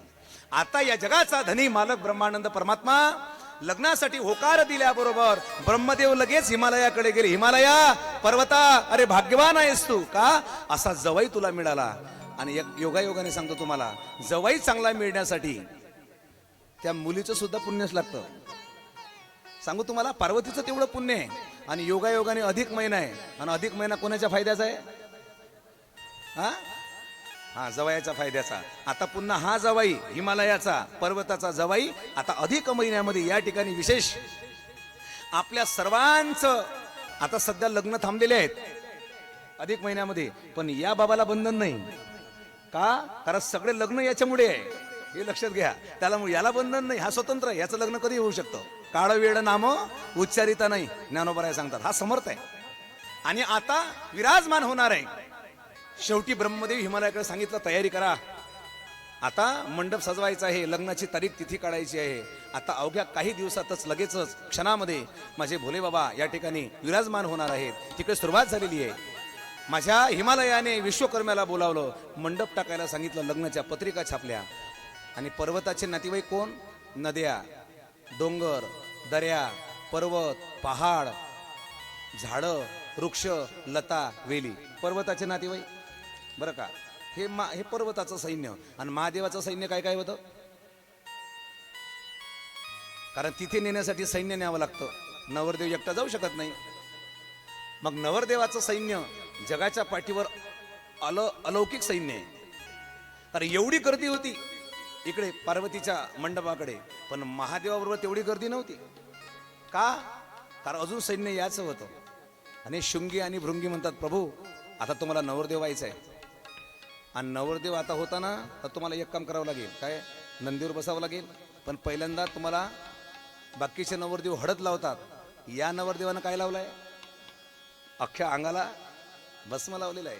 बाकीचे घोड्यावर बसतात, हे बाबा नंदीवर आहे. बाकीच्यांच्या हातामध्ये कट्यार असतो, नवरदेवाच्या हातात. या बाबाच्या हातामध्ये काय आहे? नवरदेवाच्या हातात त्रिशूल आहे. लक्षात घ्या. हा, एवढंच नाही, ते नंदीवरच का बसले? त्याचं कारण आहे, कारण नंदी हा धर्माचं प्रतीक आहे. माझे महादेव म्हणतात, माझं लग्न, माझी शिवपुराण कथा, माझा अवतार हा धर्माचं पालन करण्यासाठी आहे. म्हणून हा नवरदेवापासून बाकीच्यांनी आदर्श घ्यावा की जबाबदारी काय असते. सगळी वरात त्या ठिकाणी आता तयार होत आहे. आता नाचायला सुरुवात होणार आहे. निसर्ग आनंदामध्ये नटला. का? शंख चक्र पद्म गदा ज्याच्या हातामध्ये आहे तो परमात्मा विष्णू, पिवळा पितांबर नेसलेला. लक्ष्मी माता त्या आनंदामध्ये लग्नामध्ये आता विराजमान होत आहे. ब्रह्मदेव आणि ब्रह्मिणी सजलेले आहे. का? आता लग्नाला जायचंय. नवरदेवाची आपल्याला पत्रिका आलेली आहे. इंद्र चंद्र किन्नर्व गंधर्व यक्ष भूत वेताळे पिशाच शंकिनी डंकिनी सगळ्या वराडी आणि वराड आता त्या लग्नासाठी निघणार आहे. आनंद आहे. एकाने काय केलं? नवरदेव पहा कसा सजवला. 2 विंचू आणले, विंचू, आणि महादेवाच्या कानामध्ये बांधले कुंडल म्हणून. लक्षात घ्या.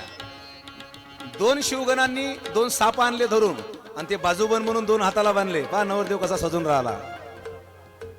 आणि ज्या वेळेला नवरदेव सजत आहे तेव्हा शिवगणांनी प्रार्थना केली, प्रभू एक काम करा, तुम्ही दिगंबर आहात, आणि असा नवरदेव जर पार्वतीच्या गावात गेला तर तिथून आपल्याला परत यायचं नाही.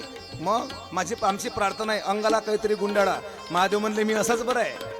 म्हणे तुम्ही जर असे बरे आहात आम्ही लग्नात येणार नाही. का? कारण बुंदी खाचं काम नाही, लाता खाचंच काम आहे तिथं गेल्यावर, नाही का? असं कोणत्या नवरदेवाला कोण मानेल? आमची प्रार्थना आहे, हो अंगाला काहीतरी गुंडाळा. पण भक्ताचे आग्रह असताव माझे भोले बाबा आता सजत आहे. कसे सजत आहे? चला चला नवरदेवाला आवाज द्या, पाठवा इकडे.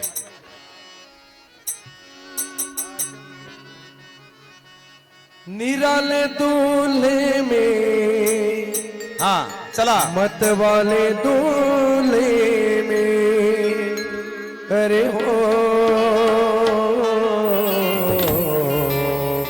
जय हो जय भोले. सज रहे भोले बाबा निराले दूल्हे में, सज रहे भोले बाबा निराले दूल्हे में, सज रहे भोले बाबा ताड़ी बजवा. निराले दूल्हे में, निराले दूल्हे में, मतवाले दूल्हे में, निराले दूल्हे में, मतवाले दूल्हे में, सज रहे भोले बाबा निराले दूल्हे में, सज रहे भोले बाबा निराले दूल्हे में. देखो भोले बाबा की अजब है बात, जय हो जय भोले.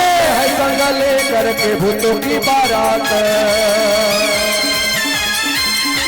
चल गए मेरे बाबा की अजब है बात, चले चले करके भूतों की बारात, सज रहे भोले बाबा निराले दूल्हे में, सज रहे भोले बाबा निराले दूल्हे में, सज रहे भोले बाबा निराले दूल्हे में. आता देवादिदेव महादेव निघाला आहे. आणि इकडे बारीक बारीक आता इकडे तयारी सुरू झालेली आहे लग्न मंडपामध्ये. मेना राणीला वाटलं आता माझा जवाई येणार, आणि जवाई सगळ्यात जास्त कोणाच्या आवडीचा असतो? पटकन बोला. हा, नाकाचा मोती ठेवे गहाण, राखे जावा याचा मान, तिला म्हणतात सासू. सासूला वाटलं आज माझं भाग्य उजळलं. का? आज जावई येणार, आज कन्यादान होणार, आज नातेवाईक जमलेली आहेत, मंडप टाकलेला आहे, नवरदेवाचं सैन्य नातेवाईक येणार. येत असताना इकडे सगळी गर्दी जमलेली आहे आणि तिकडनं सैन्य निघालेलं आहे. पण त्या सैन्यामध्ये कमतरता होती. थांबा, ऐका, माझ्या बोलण्याकडे लक्ष ठेवा. सैन्य जेव्हा नाचत होतं ना, ते बाकीचे होते 2 शिवशंगी आणि भृंगी. ते म्हणे एक जरा अडचण आहे. म्हणे कोणती? आपलं सैन्य कमी आहे. आपले जे सवंगडी आहे ना, जे वराडी आहे ते कमी आहे. अजून आपले वराडी पाहिजे. मग महादेव म्हणले एक काम करा, या जगातले जेवढे देश आहे, या देशातले जेवढे राष्ट्र आहे, या राष्ट्रातले जेवढे जिल्हे आहे, या जिल्ह्यातले जेवढे तालुके आहे आणि या तालुक्यातले जेवढे गाव आहे, त्या गावातल्या प्रत्येक मशानभूमीत फोन लावा आणि जा मशानभूमीत कॉन्टॅक्ट केला. अख्ख्या मशानातले भूत कुठं? आता महादेवाच्या वराडामध्ये. आणि ते नाचायला सुरुवात केली.